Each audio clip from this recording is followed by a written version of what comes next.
ઓમકાર બિંદુ સંયુક્તમ નિત્યમ ધ્યાયંતિ યોગિનઃ કામદમ મોક્ષદમ ચૈવ ઓમકારાય નમો નમઃ. ગુજરાત વિશ્વકોશ ટ્રસ્ટ આયોજિત કળવણીકાર શ્રી નંદુભાઈ દામોદર શુક્લ વ્યાખ્યાન શ્રેણી અંતર્ગત વિશ્વ માતૃભાષા દિવસ નિમિત્તે મળી માતૃભાષા મને ગુજરાતી એ વિષય પર આજે આપણા સાહિત્ય જગતના બે મહાન વક્તાઓને આપણે સાંભળવા જઈ રહ્યા છીએ, માનનીય શ્રી બોરીસાગર સાહેબ અને આદરણીય શ્રી ભદ્રાયુભાઈ. વિશ્વકોશની પરંપરા પ્રમાણે વિશ્વકોશ ગાન અને એક અન્ય ગીત પ્રસ્તુત કરવા માટે હું અમારા અલ્પાબેન શાહને વિનંતી કરું છું. અહીં જ્ઞાન સૂર્ય સંચરે આપણું ચિત્ત પ્રકાશિત કરે. અહીં જ્ઞાન યજ્ઞ સહુ કરે ચિત્તનું વિશ્વ વિકાસિત કરે. શબ્દ પ્રકાશે અર્થ ઉજાશે. શબ્દ પ્રકાશે અર્થ ઉજાશે. તર્ક મર્મના સહજ વિકાસે. જ્ઞાનામૃત નિર્ઝરે અર્ઘ્ય સૌ સત્યદેવને ધરે. ધન્ય ગુર્જરીની શુભ દ્રષ્ટિ વિશ્વકોશની એવી સૃષ્ટિ. તમસ તાપ સંહરે અંતરે સુખ સમજણનું ઠરે. રેવા જળશી શક્તિદાયિની સત્ય સમુદા મુક્તિદાયિની. વિશ્વ વિહારજ કરે શીલ સત્વ સંભરે. ગુર્જરી વિશ્વરૂપને વરે. ગુર્જરી વિશ્વરૂપને વરે. ગુર્જરી વિશ્વરૂપને વરે. સદા સૌમ્યશી વૈભવે ઉભરાતી. સદા સૌમ્યશી વૈભવે ઉભરાતી. મળી માતૃભાષા મને ગુજરાતી. મળી માતૃભાષા મને ગુજરાતી. રમે અન્ય સખીઓ થઈ દે તાળી સુધા. કર્ણ સિંચે ગુણાળી રસાળી. કરે બોલ બાલા ભર્યા ભાવ છાતી. રમો માતૃભાષા મુખે ગુજરાતી. મળી હેમ આશીષ નરસિંહ મીરા થયા. પ્રેમ ભટ્ટને અખો ભક્ત ધીરા. પૂજી નર્મદે કાંત ગોવર્ધને જે. સજી નાન લે કલ્પના ભવ્ય તેજે. સદા સૌમ્યશી વૈભવે ઉભરાતી. મળી માતૃભાષા મને ગુજરાતી. મળી માતૃભાષા મને ગુજરાતી. મળી માતૃભાષા મને ગુજરાતી.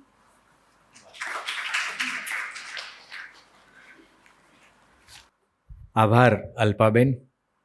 અલ્પાબેને વિશ્વકોશનું ગાન અને ઉમાશંકરની ખૂબ જાણીતી રચના જે આજે ગવાવી જ જોઈએ એ રીતે માતૃભાષાની વંદના માટે આપ સૌ ભેગા થયા છો. આપના માતૃપ્રેમને, માતૃભાષા પ્રેમને વંદન કરું છું સૌપ્રથમ. અને ઉષ્ણસનું એક સરસ ગીત મને આજે રજૂ કરવાની ઈચ્છા થાય છે. ધન્ય ગીરા ગુજરાતી, મારી ધન્ય ગીરા ગુજરાતી. ગીરવાણ ગીરા, દેવોની ભાષા કેરી તું તો પુત્રી. પ્રાકૃતમાંથી અપભ્રંશ તુજ અટવાઈ ગંગોત્રી. રાતા માતા ભક્તજનોમાં છંદાતી ઉભરાતી. ધન્ય ગીરા ગુજરાતી, મારી ધન્ય ગીરા ગુજરાતી. નરસિંહ મીરા દયારામમાં લાલ ચટક ઉન્માદી. ખાદી ગાંધીમાં ખાદીના જેવી, શુભ્ર વર્ણમાં સાદી. અખિલ વિશ્વમાં વાટે ઘાટે ચૌટામાં બોલાતી. ધન્ય ગીરા ગુજરાતી, મારી ધન્ય ગીરા ગુજરાતી. જે વાણીમાં નર્મદ કેરો ઝીલાયો યા હોમ. જે વાણીમાં નર્મદ કેરો ઝીલાયો યા હોમ. જે વાણીમાં વસંત જેવો વિલસ્યો નાહનલ સ્તોમ. સામે પક્ષે ગોવર્ધનથી જ વાણી તોળાતી. ધન્ય ગીરા ગુજરાતી, મારી ધન્ય ગીરા ગુજરાતી. સહજ સરળ મુજ માતૃભાષા, માસમ મીઠી વહાલી. સહજ સરળ મુજ માતૃભાષા, માસમ મીઠી વહાલી. જેના ધાવણ ધાવી ધાવી, અંગ અંગ મુજ લાલી. જેના ઉદ્ગારે ઉદ્ગારે ઉછળતી મુજ છાતી. ધન્ય ગીરા ગુજરાતી, મારી ધન્ય ગીરા ગુજરાતી. કવિ ઉષ્ણસની આ રચના. આજે કેળવણીકાર શ્રી નંદુભાઈ દામોદર શુક્લ વ્યાખ્યાન શ્રેણી અંતર્ગત આપણે સૌ એકત્રિત થયા છીએ, ત્યારે વિશ્વકોશનું સુકાન સંભાળી રહેલા અમારા સૌના માર્ગદર્શક, જેમને સાંભળવા હંમેશા ગમે એવા શ્રી કુમારપાળ દેસાઈ સરને વિનંતી કરીશ કે આજના દિવસે આપ વિશ્વકોશ વિશે અને આજના દિવસ વિશે આપના મનમાં જે હોય તે અમારી સામે પ્રકટ કરો, એવી વિનંતી.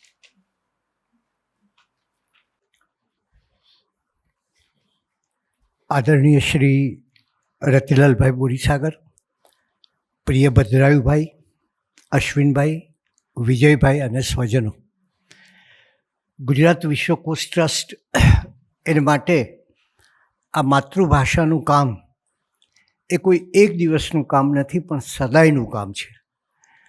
અહીં સતત એક યા બીજા અર્થમાં માતૃભાષાનું કામ ચાલતું રહે છે. આપ સૌ જાણો છો તેમ 1985ની 2 ડિસેમ્બરે ધીરુભાઈ ઠાકર અને અન્ય સૌ મિત્રોએ એવું નક્કી કર્યું કે આપણી ગુજરાતી ભાષાને આપણે વધારે ને વધારે લોકો સુધી પહોંચાડવી, વધારે ને વધારે વિષયો આ પ્રજાને આપવા અને એથી વધારે એક પરિભાષા ઊભી કરવી. એટલે શરૂઆતના તબક્કામાં 180 જેટલા વિષયો સાથે બાથ ભીડવાનું હતું. અને એ બધા વિષયો, એમાં કેટલાક વિષયો એવા હોય કે જે માત્ર અંગ્રેજી ભાષામાં જ આપણને મળતા હોય, અથવા અંગ્રેજીના વિદ્વાનો જે હોય એ જે વિષય જાણતા હોય, આ બધાને એકત્રિત કરીને, અનુવાદ કરીને, એમાં નિરંજન ભગત સાહેબનો પણ સહયોગ હોય અને એમાં જસ્ટિસ અહેમદીનો પણ સહયોગ હોય. આ બધા પાસેથી મહેનત કરીને લગભગ 25,000 જેટલા લખાણો અમે તૈયાર કર્યા. 22 વર્ષનું એ આ સંસ્થાનું તપ કે જેને પરિણામે 26 ગ્રંથો, 1000 પાનાનું એક ગ્રંથ, એવા 26 ગ્રંથો તૈયાર થયા. એ પછી અમને એમ થયું કે હજી અહીંયા આપણે અટકીએ બરાબર નથી, હજી તો ગુજરાતને આપણે ઘણું આપવું છે. અને એમાંથી પછી બાળ વિશ્વકોશની કલ્પના આવી. બાળકોને માટે સરસ મજાનો રંગીન ચિત્રોવાળો, સરળ ભાષામાં આર્ટ પેપર ઉપર બાળ વિશ્વકોશના 10 ગ્રંથો તૈયાર થયા. એવામાં એમ થયું કે હજી પેલી જૂની રંગભૂમિ છે, એ અશરફ ખાનને બધા આપમાંથી કેટલાક તો યાદ હશે જ એમને, તો એ જૂની રંગભૂમિનો એક કોષ તૈયાર થવો જોઈએ. એટલે એ પછી એક જૂની રંગભૂમિનો કોષ, આપણી જે એ સમયની વ્યવસાયી રંગભૂમિ કહેવાતી, એનો એક આખો કોષ તૈયાર થયો. એમાં વિચાર કરતાં એમ થયું કે ઇતિહાસમાં ઘણા આપણા જે લેખક જે લોકોએ પોતે સ્વાતંત્ર્યમાં બલિદાન આપ્યું છે એવી વ્યક્તિઓની વાતો મળતી નથી. ગાંધીજીના સત્યાગ્રહ સમયે ઘણા વ્યક્તિઓ એવા હતા કે જેના વિશે કોઈ નોંધ નહોતી. તો એમાંથી એક 2335 જેટલી વ્યક્તિઓની માહિતી આપતો ગુજરાતના સ્વાતંત્ર્ય સૈનિકોનો કોષ તૈયાર થયો. આ બધા કોષની સાથે એક કામ એ કર્યું કે કોષની પાછળ પરિભાષા મેં આપતા, એટલે કે અંગ્રેજીમાંથી ગુજરાતી અને ગુજરાતીમાંથી અંગ્રેજી, એટલે પરિભાષાની પાછળ એક ભાષાની જે કવાયત થાય એ ઘણું મોટું કામ પરિભાષા દ્વારા થયું. એને પરિણામે અમે એનો એક પરિભાષા કોષ તૈયાર કર્યો. એ પછી એ પરિભાષા કોષ તૈયાર થયા પછી અમને થયું કે મેડિકલ સાયન્સનો કોઈ કોષ તૈયાર થવો જોઈએ. અને ડૉક્ટર શિલિન શુક્લ એમના સહયોગથી અમે મેડિકલ સાયન્સનો કોર્સ તૈયાર કર્યો, જે લગભગ 800 પૃષ્ઠોનો છે. અને જે સામાન્ય માણસને ખ્યાલ આવે કે આ ડૉક્ટરે મને કહ્યું કે આ પ્લાઝમા છે, તો એ પ્લાઝમા શું છે મને ખબર નથી પડતી. તો આ બધું સામાન્ય લોકોને એ રોગના લક્ષણો અને એ રોગ કેવો છે તે ખ્યાલ આવે એવો એક આખો કોષ. અને શિલિન શુક્લ પોતે કેન્સર હોસ્પિટલમાં ડાયરેક્ટર હતા અને સાથોસાથ સંસ્કૃતના અભ્યાસી હતા. એટલે એ કોષ પણ તૈયાર થયો. પછી અમે હજી વિચાર કર્યો કે સંતકોષ નથી આપણી પાસે, એટલે અત્યારે સંતકોષ તૈયાર થાય છે. અને ગઢવી સાહેબ છે, પછી દલપતભાઈ પઢિયાર છે, અને એ ઉપરાંત એક બીજા પીસી પરીખ સાહેબ છે, એમના દ્વારા એ ચાલે છે. એમાં એમ થયું કે એક નારીકોષ હોવો જોઈએ. ભારતમાં ક્યાંય નારીકોષ તૈયાર નથી થયો બહુ વ્યાપકપણે. એટલે ગુજરાત, ભારત અને વિશ્વ એની સ્ત્રીઓ વિશેનો કોષ અમે તૈયાર કરીએ. અને આ કોષ તૈયાર કરતી વખતે લગભગ 2 ભાગ અત્યારે થઈ ગયા છે તૈયાર, પ્રગટ પણ એટલે પ્રકાશિત પણ થયા છે. પણ વેચાણમાં અમારી ઈચ્છા એવી હતી કે 3 કોષ ભેગા કરી અને મૂકવા, એટલે 3જા કોષનું કામ અત્યારે ચાલે છે. આપણા બહુ સમર્થ નાટ્યકાર ભરત દવે એમણે ખૂબ લખ્યું. એમાં પાછળના સમયમાં એમણે રંગભૂમિનો ઇતિહાસ લખ્યો કે જે જુદા જુદા રાજ્યોમાં આપણી લોકનાટ્ય હોય, જેમ કઠપુતળી છે આપણે ત્યાં, આ બધું એનો ઇતિહાસ લખ્યો. એટલે લગભગ હું માનું છું કે 2000 પૃષ્ઠોનો એ ઇતિહાસ, એમાંથી 2 ભાગ બહાર પડ્યા, 3જો અને 4થો અત્યારે તૈયાર થઈ રહ્યો છે. અને એ રીતે એક રંગભૂમિ, ગુજરાતની જે આ લોકનાટ્યવાળી રંગભૂમિ છે એનો ગુજરાતમાં નહીં પણ આખા દેશમાં કઈ રીતે વિકાસ થયો એનો એક બહુ જ હૃદયસ્પર્શી આલેખ એ એમના ગ્રંથોમાંથી અત્યારે પ્રાપ્ત થાય છે અને હવે પાછો ભવિષ્યમાં થશે. એની સાથોસાથ એક શરૂઆત કરી અમે ગ્રંથાલય વિજ્ઞાન કોષની, કે લાઇબ્રેરી સાયન્સનો કોઈ કોષ આપણે ત્યાં નથી. કેટલી લાઇબ્રેરીઓ છે, વિશ્વમાં કેવી મહત્ત્વની લાઇબ્રેરીઓ છે, લાઇબ્રેરીઓમાં કેવી રીતે તમે રેફરન્સ મેળવશો. એટલે એ કોષ પણ અત્યારે મણિભાઈ પ્રજાપતિ અને ડૉક્ટર ઉર્મિલાબેન દ્વારા એ કામ પણ એનું ચાલી રહ્યું છે. આ બધા કામની વચ્ચે અમને એક એમ થયું કે હજી 1-2 કામ તો બાકી રહ્યા છે. આમ તો ઘણા કામ બાકી રહ્યા છે, રોજ સવાર ઉગે અને એક કામ યાદ આવે છે. એમ એક કામ છે કચ્છી ભાષાનો કોષ. કચ્છી બોલી છે, આપ જાણો છો, એની ભાષા નથી. એટલે અત્યારે અમે કચ્છી ભાષાના કોષની શરૂઆત કરી છે. ચારણી ભાષાનો કોષ કરવાનું પણ 2-3 દિવસ પહેલાં જ અમે વિચાર્યું છે કે ચારણી ભાષાનો કોષ પણ આપણે કરીએ તો એ થાય. ગુજરાતીમાંથી સંસ્કૃત અને સંસ્કૃતમાંથી ગુજરાતી, એનો પણ અમે ઓનલાઈન કોર્સ તૈયાર કર્યો છે, આખો શબ્દકોશ. અને એ થોડા જ સમયમાં અમે મૂકતા જઈશું. આ આખી પ્રવૃત્તિની સાથોસાથ અમને થયું કે કોષમાં તો ડાયનાસોર વિશે 2 પાના આવે, આપણે જરા વધારે આપવું જોઈએ. એટલે ડાયનાસોરનું આખું એક પુસ્તક, એટલે કે માત્ર પરિચય પુસ્તિકા નહીં, પણ એ પુસ્તક એટલે લગભગ 160-70 પાનાનું એ વિષયનું પૂરેપૂરો ખ્યાલ આપતું પુસ્તક હોય. એવા 100 જેટલા પુસ્તકો બહાર પાડ્યા. લિપિ ઉપર પુસ્તક છે, હસ્તપ્રત વિદ્યા ઉપર પુસ્તક છે, તો સામે પક્ષે આપ જુઓ તો આર્ટિફિશિયલ ઇન્ટેલિજન્સ ઉપર પુસ્તક છે. અને થોડા જ વખતમાં, એટલે હું માનું છું કે 1-8 મહિનાની અંદર અમે અવકાશ યાત્રા ઉપરના આખા પુસ્તક એક તૈયાર કરીએ છીએ કે અવકાશયાન કેવું હોય, કઈ રીતે જાય, કેટલા ગયા, એમાં કયા કયા પ્રશ્નો આવ્યા અને શું થયું. અત્યારે આપણે સુનિતા વિલિયમ્સની ચિંતા કરીએ છીએ, એટલે એના પણ પ્રશ્નોનો ઉકેલ આમાં થોડોક એમને આપ્યો છે. તો આવી રીતે એ કામ ચાલુ થયું. એ પછી એમ થયું કે કેટલીક વ્યાખ્યાન શ્રેણીઓ થવી જોઈએ, અને એમાંથી 11 જેટલી વ્યાખ્યાન શ્રેણીઓ ચાલે છે. અને આનંદ એ વાતનો છે કે જેમ કે એક વ્યાખ્યાન શ્રેણી છે ભદ્રંકર વિદ્યાદીપક વ્યાખ્યાન શ્રેણી. એ ભદ્રંકર છે એ એક જૈન સાધુ હતા અને દીપક છે એ જે મહેતા સાહેબ છે એમનો પુત્ર હતો. તો એ બંનેના નામ ઉપરથી આ વ્યાખ્યાન શ્રેણીના લગભગ 800થી વધારે વ્યાખ્યાનો થયા છે. દર મહિને 2 વ્યાખ્યાન થાય છે. આવી 11 જેટલી વ્યાખ્યાન શ્રેણી, પછી 11 જેટલા પારિતોષિકો આપી છે. પછી એમ થયું કે હજી કંઈક આગળ લોકોના ક્રોસ સેક્શનના લોકો આવે, એટલે જુદા જુદા વર્કશોપ શરૂ કર્યા. અમે એક વર્કશોપ કેલિગ્રાફીનો કર્યો, તો બીજો એક વર્કશોપ કવિતા શિક્ષણનો કર્યો, ત્રીજો એક વર્કશોપ રોબોટિક્સનો કર્યો, ચોથો એક વર્કશોપ આર્ટિફિશિયલ ઇન્ટેલિજન્સનો હમણાં જ થયો અને એ કર્યો. બ્રાહ્મી લિપિ જે આપણી સૌથી પ્રાચીન લિપિ છે અને આપણે જાણીને આનંદ થશે કે એને માટે એટલા બધા લોકોનો ઉત્સાહ હતો કે અમારે એના એડમિશન બંધ કરવા પડ્યા.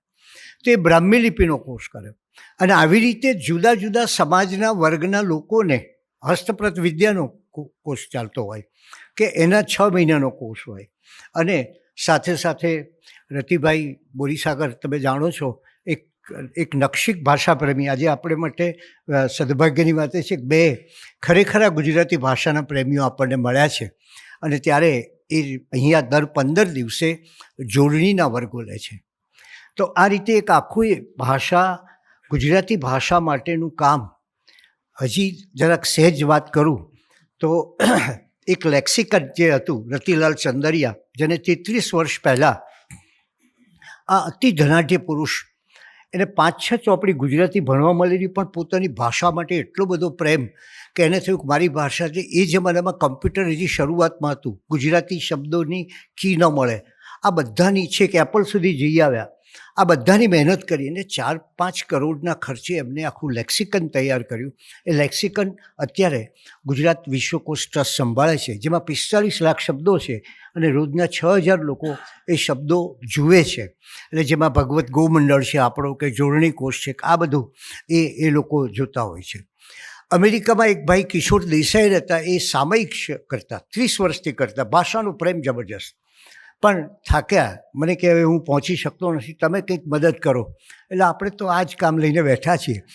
એટલે આપણે એ ગુજરાતી ડાયજેસ્ટ નામનું એ મેગેઝિન એ પણ અહીંયાથી પ્રકાશિત થાય છે. છેલ્લા 8 વર્ષ સુધી ધીરુબેન પટેલ અહીંયા હતા અને ખૂબ અમને હૂંફ આપી, આપણા બહુ જ મોટા સાહિત્યકાર. અને એમની એક ઈચ્છા હતી કે બહેનો માટેનું એક સામયિક થવું જોઈએ, ત્રૈમાસિક. એ પણ અત્યારે વિશ્વ એ આ સંસ્થા દ્વારા પ્રગટ થાય છે. આ બધું કામ થાય છે એનું કારણ ગુજરાતી પ્રજાનો ભાષા પ્રેમ છે અને એ ભાષા પ્રેમને આજે આપણે અંજલિ આપવાની છે, આપણા ભાષા પ્રેમને પ્રગટ કરવાનો છે. અને આપણી ભાષાના જે 2 સમર્થ વિદ્વાનો એ આજે આપણને મળ્યા છે, એના આનંદ સાથે આપ સૌના આભાર સાથે મારી વાત પૂરી કરું છું. આજે માતૃભાષા દિવસે સરે આપણને માર્ગદર્શન આપ્યું કે વિશ્વકોશ કેવું સરસ કામ કરી રહ્યું છે, હજુ કેવા સરસ કામો થવાના છે.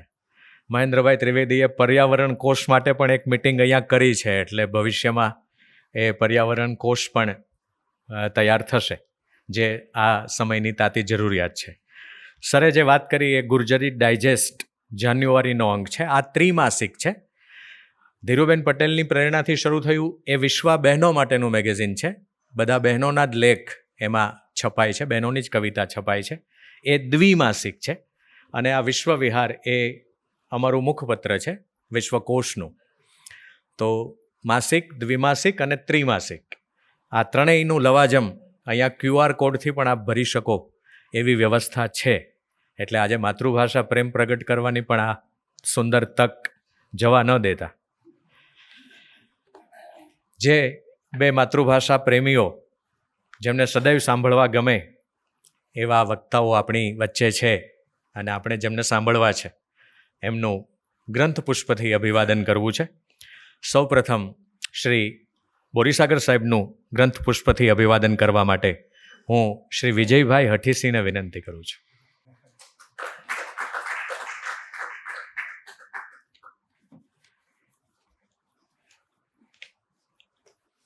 આજના આપણા બીજા વક્તા શ્રી ભદ્રાયુ વછરાજાની સાહેબ, એમનું ગ્રંથ પુષ્પથી અભિવાદન કરવા માટે હું કવયિત્રી છાયાબેન ત્રિવેદીને વિનંતી કરું છું.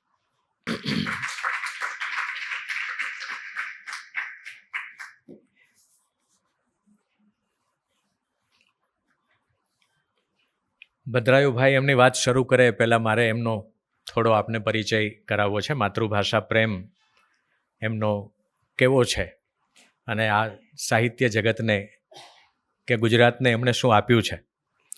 પૂજ્ય મોરારી બાપુ જેને કલમ અને કાયાથી ગણપતિ કહીને નવાજે છે અને ગુણવંત શાહ જેને ઓજસ્વી અને તેજસ્વી શિક્ષણકાર કહીને સન્માને છે, એવા ભદ્રાયુભાઈ આજે આપણા વક્તા છે. બેંક ઓફ બરોડાની કાયમી નોકરી છોડીને એ શિક્ષણની કેડીએ વળ્યા. 36 વર્ષે તેઓ ઉચ્ચ શિક્ષણના ટોચના સ્થાનથી સ્વૈચ્છિક રીતે નિવૃત્ત થયા છે. કેજીથી પીજી સુધીના વિદ્યાર્થીઓને એમણે ભણાવ્યા છે. આ એક શિક્ષણ યાત્રા બહુ જ રસપ્રદ અને આનંદવર્ધક રહી છે. Lokbharti university for rural innovation સણોસરાના એવો પ્રથમ કુલપતિ પદે પણ રહી ચૂક્યા છે. જીવ વિજ્ઞાનના સ્નાતક છે, બીએસસી વિથ બાયોલોજી, શિક્ષણ શાસ્ત્રના અનુસ્નાતક અને જાતીય શિક્ષણ ક્ષેત્રના એ પ્રથમ ભારતીય ડોક્ટરેટ છે. તેમના માર્ગદર્શન હેઠળ 13 જેટલા વિદ્યાર્થીઓ પીએચડીની પદવી પામી ચૂક્યા છે. 3 વર્ષ પ્રાથમિક શિક્ષક, 9 વર્ષ માધ્યમિક શિક્ષક અને 24 વર્ષ પ્રાધ્યાપક તરીકે તેમણે સેવા આપી છે. ઉત્તમ વક્તા છે, પ્રભાવક શૈલીથી પોતાની વાત મૂકે છે. એમના 2 પુસ્તકોની નોંધ મને આપવી ગમે.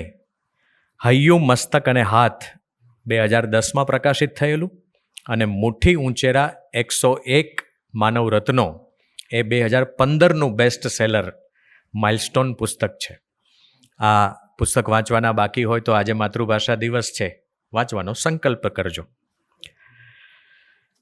યુટ્યુબ પરથી એમની ચેનલ ભદ્રાયુ વચરાજાની સબસ્ક્રાઈબ કરશો તો રવિવારે સન્ડે ટ્યુન્સ, સોમવાર એટલે જરા હટકે, એમાં નાના નાના વિડીયો પણ નોખી અનોખી વાતોવાળા હશે.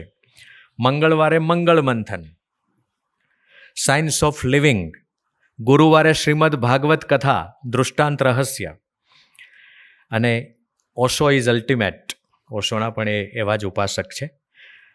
ઝલક, ટૂંકું ને ટચ, એમાં ઝીણી ઝીણી વાતોનો સરવાળો એટલે પેરેન્ટિંગના પણ એટલા જ નિષ્ણાત છે.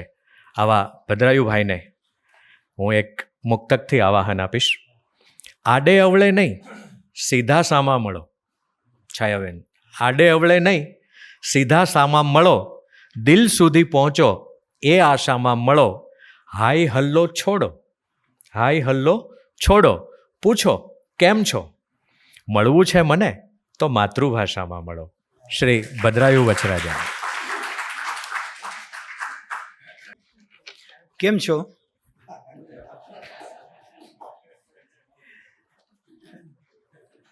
અડાણી સારે આદેશ કર્યો કે પૂછો કેમ છો.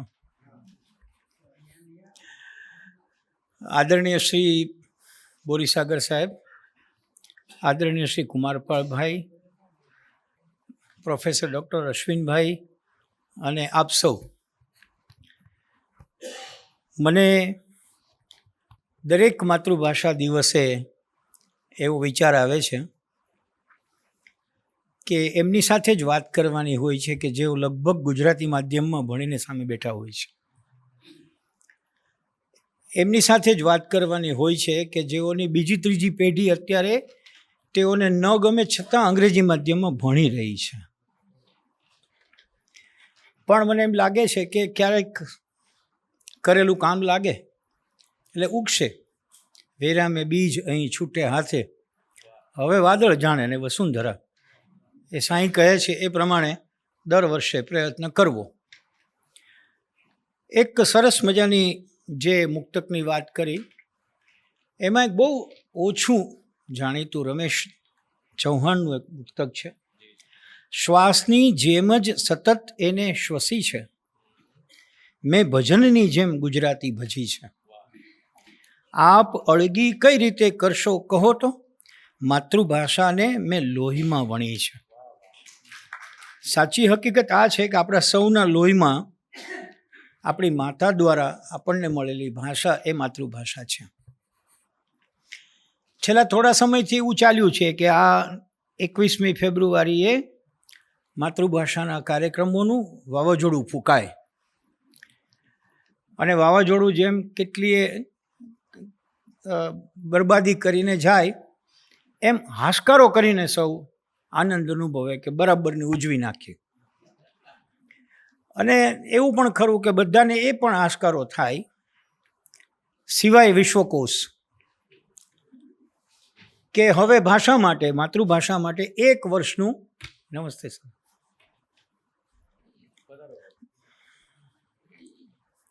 હવે ભાષા માટે 1 વર્ષનું વેકેશન પડશે. પાછા આવતી 20 ફેબ્રુઆરી આપણે સજાગ થશું અને માતૃભાષાની વાત કરીશું. ભારતીય લોકોનો રાષ્ટ્ર પ્રત્યેનો પ્રેમ છે એ વ્યક્ત કરવાની એક અદ્ભુત સ્ટાઇલ છે અને એ સ્ટાઇલના અમુક દિવસો છે જેથી કરીને ઉભરો આવે પછી એ 15મી ઓગસ્ટ હોય, 26 જાન્યુઆરી હોય કે માતૃભાષા દિવસ હોય. તે દિવસે બધા જ લોકો બરાબર સજ્જ થઈને માતૃભાષાનું ચિંતન કરે. જેને સ્પર્શવાનું હોય એને સ્પર્શે, ન સ્પર્શવાનું હોય એને કરાધાકોટ લઈને આગળ જાય. મને એવો વિચાર આવ્યો કુમારપાળભાઈનો જ્યારે ફોન આવ્યો કે તમે આ વખતે અહીંયા આવો ત્યારે મને પ્રશ્ન થયો કે લગભગ છેલ્લા વર્ષોથી જે વાત કરીએ છીએ એ જ કરવા જેવી હોય છે. દર વર્ષે જેમ માતૃભાષા દિવસ ઉજવાય છે એમ દર વર્ષે છાપું એવું કહે છે કે ગુજરાતી માધ્યમમાં ભણતા વિદ્યાર્થીઓની સંખ્યા ઘટી રહી છે. દર વર્ષે ગવર્મેન્ટની વેબસાઇટ ઉપર હોય છે કે ગુજરાતી માધ્યમની સરકારી આટલી શાળાઓને મર્જ કરી દેવામાં આવી છે. દર વર્ષે એવું પણ સાંભળવા મળે છે કે ધીમે ધીમે કરતાં અંગ્રેજી માધ્યમની સેલ્ફ ફાઇનાન્સ સંસ્થાઓમાં અનેક વટહુકમો અથવા તો પરિપત્રો બન્યા સિવાય માતૃભાષા ભણાવવામાં આવતી નથી. એટલે આજે મારે થોડી નવી વાત કરવી છે. નવી વાત કરવાના 2 કારણો. એક તો બોરીસાગર સાહેબ હોય ત્યારે મારે ગુજરાતી ભાષા વિશે બહુ કંઈ નહીં બોલવું જોઈએ કારણ કે એમના જેટલી સિદ્ધહસ્ત વ્યક્તિ આપણને મળી એ આનંદનો વિષય છે અને સર તો પાયાથી વાત કરનારા છે. હું તો ઇમારત ચડ્યા પછી બોલનારો માણસ છું. મને એવું લાગ્યું છે સાહેબ મોરારી બાપુ છેલ્લા થોડા વખતથી કથામાં એક વાક્ય બહુ બોલે છે. એમ કહે છે કે ખરેખર આવી કથાઓ એ વચનાત્મક ન રહેવી જોઈએ, એ રચનાત્મક બનવી જોઈએ. જો કથા કર્યા પછી એમાંથી કાંઈ નિપજતું ન હોય અને અહોરૂપમ અહોધ્વનિ કરીને સૌ છૂટા પડતા હોય, કથામાં તો ભોજન પણ હોય એટલે એ લઈને સૌ છૂટા પડતા હોય તો કથાનો કોઈ અર્થ નથી.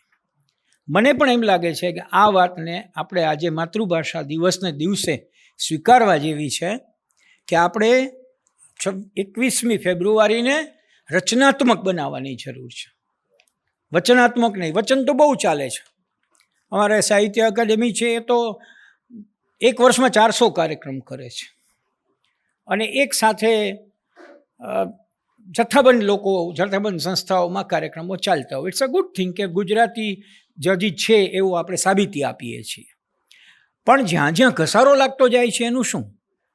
એના વિશે આપણે ચિંતા કરીશું કે નહીં કરીએ? ઘણી વખત એમ કહેવાય છે કે જ્યારે માણસો વધુ પડતા બાહ્ય દેખાવ પર આધાર રાખવા લાગે ત્યારે એનું પોત ઘસાતું જતું હોય છે. આમાં પણ એવું થયું છે. We are talking A lot and behaving very zero. આ આપણા સૌને દુઃખ પહોંચે એવી વાત છે. આજે જ મેં વાંચ્યું કે લગભગ 1.25 લાખ વિદ્યાર્થીઓ પ્રતિ વર્ષ શાળામાંથી ગુજરાતી માધ્યમવાળા ઘટી રહ્યા છે. 1.25 લાખ. ગયે વર્ષે એક ફિગર આવ્યો હતો કે SSC બોર્ડનું પરિણામ બહાર પડ્યું એમાં 2.5 લાખ લોકો ગુજરાતી વિષયમાં નપાસ થયા છે. તો આ ફિગર આપણને ચિંતા ઉપજાવે એવું બનવું જોઈએ અને એના ઉપર હું આજે થોડી વાત કરવાનો છું. મેં વિચાર્યું કે આપણે વચનાત્મક ન રહેવું હોય અને રચનાત્મક કરવું હોય તો શું કરવું જોઈએ. હું એવું માનું છું સર કે વ્યાખ્યાનો આપીએ તો બધું બરાબર છે, ઉત્સવ ઉજવીએ, આખું પખવાડિયું ઉજવીએ, કોઈ ચિંતા નથી. પણ એના પછી શું? મને પોતાને યાદ આવ્યું કે હું જ્યારે પ્રાથમિક શિક્ષક હતો ત્યારે એક એવા વિચિત્ર વ્યક્તિ સાથે મારો મેળાપ થયો હતો અને મેં કહ્યું કે તમે જે કામ કરો એમાં હું તમારી સાથે જોડાઉં. ત્યારે ઉત્સાહ આટલો જ હતો. તો એણે કહ્યું કે ભલે તમે મને રાજકોટની 5 સ્કૂલ પસંદ કરી આપો. પછી તો કે કાંઈ વાંધો નહીં, એ લોકો આપણને 9માનો 10માનો કોઈ પણ એક ક્લાસ 1 કલાક માટે આપે, બધાને ભેગા નહીં કરવાના. પણ મેં કહ્યું આપણે ત્યાં જઈને કરશું શું? તો કે આપણે સરસ વસ્તુ જઈને વાંચીશું, બીજું કાંઈ નહીં કરીએ. અને મને યાદ છે બોરીસાગર સાહેબ કે લોકમિલાપથી પ્રચલિત મહેન્દ્રભાઈ મેઘાણી રાજકોટ આવે, રાષ્ટ્રીય શાળામાં ઉતરે અને હું મારી પાસે એવું નાનકડું લ્યુના હતું એની ઉપર એને દરેક સ્કૂલે લઈ જાઉં અને ત્યાં એના આચાર્ય કહે કે આ ક્લાસ તમારો, એટલે ત્યાં જઈને 5 મિનિટ હું મહેન્દ્ર મેઘાણીનો પરિચય આપું. પછી મહેન્દ્રભાઈ પોતાની પાસેના પુસ્તકોમાંથી અદ્ભુત વાંચે. અદ્ભુત એટલે લગભગ 30-35 મિનિટમાં સામે બેઠેલા વિદ્યાર્થીઓ સ્પેલબાઉન્ડ થઈ જાય, એમ થાય ઓહો આવી વાત છે. એટલે એમાંથી કાંઈ કોઈને પ્રશ્ન હોય તો પૂછો એવું કરે. એટલે કોઈ પૂછે કે આ કયું પુસ્તક છે, એટલે કે આ પુસ્તક છે. કોઈ બીજું પૂછે કે ક્યાં મળે, એટલે મહેન્દ્રભાઈ કહે હું તમારા માટે લઈને આવ્યો છું, જોઈ છે તો આપું. એટલે જે માગે એને આપે. એક લે એટલે બીજાને થાય કે આપણે લઈએ, એવી રીતે બીજો માણસ. પણ કે એક શરત, આવતે વખતે પાછો આવીશ ત્યારે આ પુસ્તકમાંથી તમારે કંઈક વાંચવું પડશે. આપણે સૌ મહેન્દ્ર મેઘાણીને ઓળખીએ છીએ. મહેન્દ્ર મેઘાણી પાસે બેસવા જાઓ એટલે તમારી યારે ખૂબ વાત કર્યા પછી એ તમને એવું કહે કે મારી ફી ચૂકવવાની હજી બાકી છે.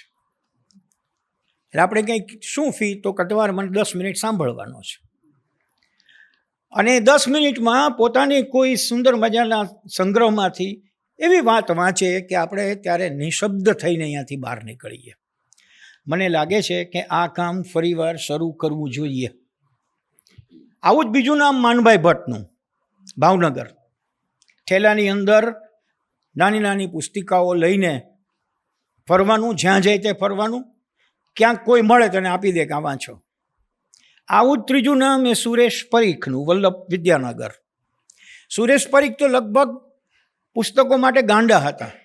એની સાથે જાજી વાત કરો તો તમને એમ લાગે કે આ માતૃભાષા પ્રેમે એને થોડાક ગાંડા કરી મૂક્યા છે.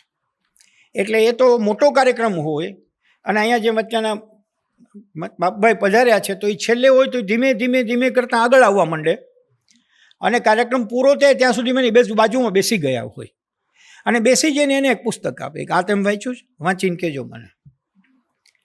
એટલે આવા જે મહેન્દ્રભાઈ છે કે જે 3 વ્યક્તિઓનું મેં ઉદાહરણ આપ્યું, માનભાઈ છે, એના જેવા લોકો, હું એવું માનું છું કે આ વાત મેં એટલે કરી છે કે આ બધા જે નામ છે એ અહીંયા બેઠેલાની ઉંમરના નામ છે. એટલે આપણે પોતે એવું નક્કી કરીએ કે ચાલો આ કામ આપણે કરીએ.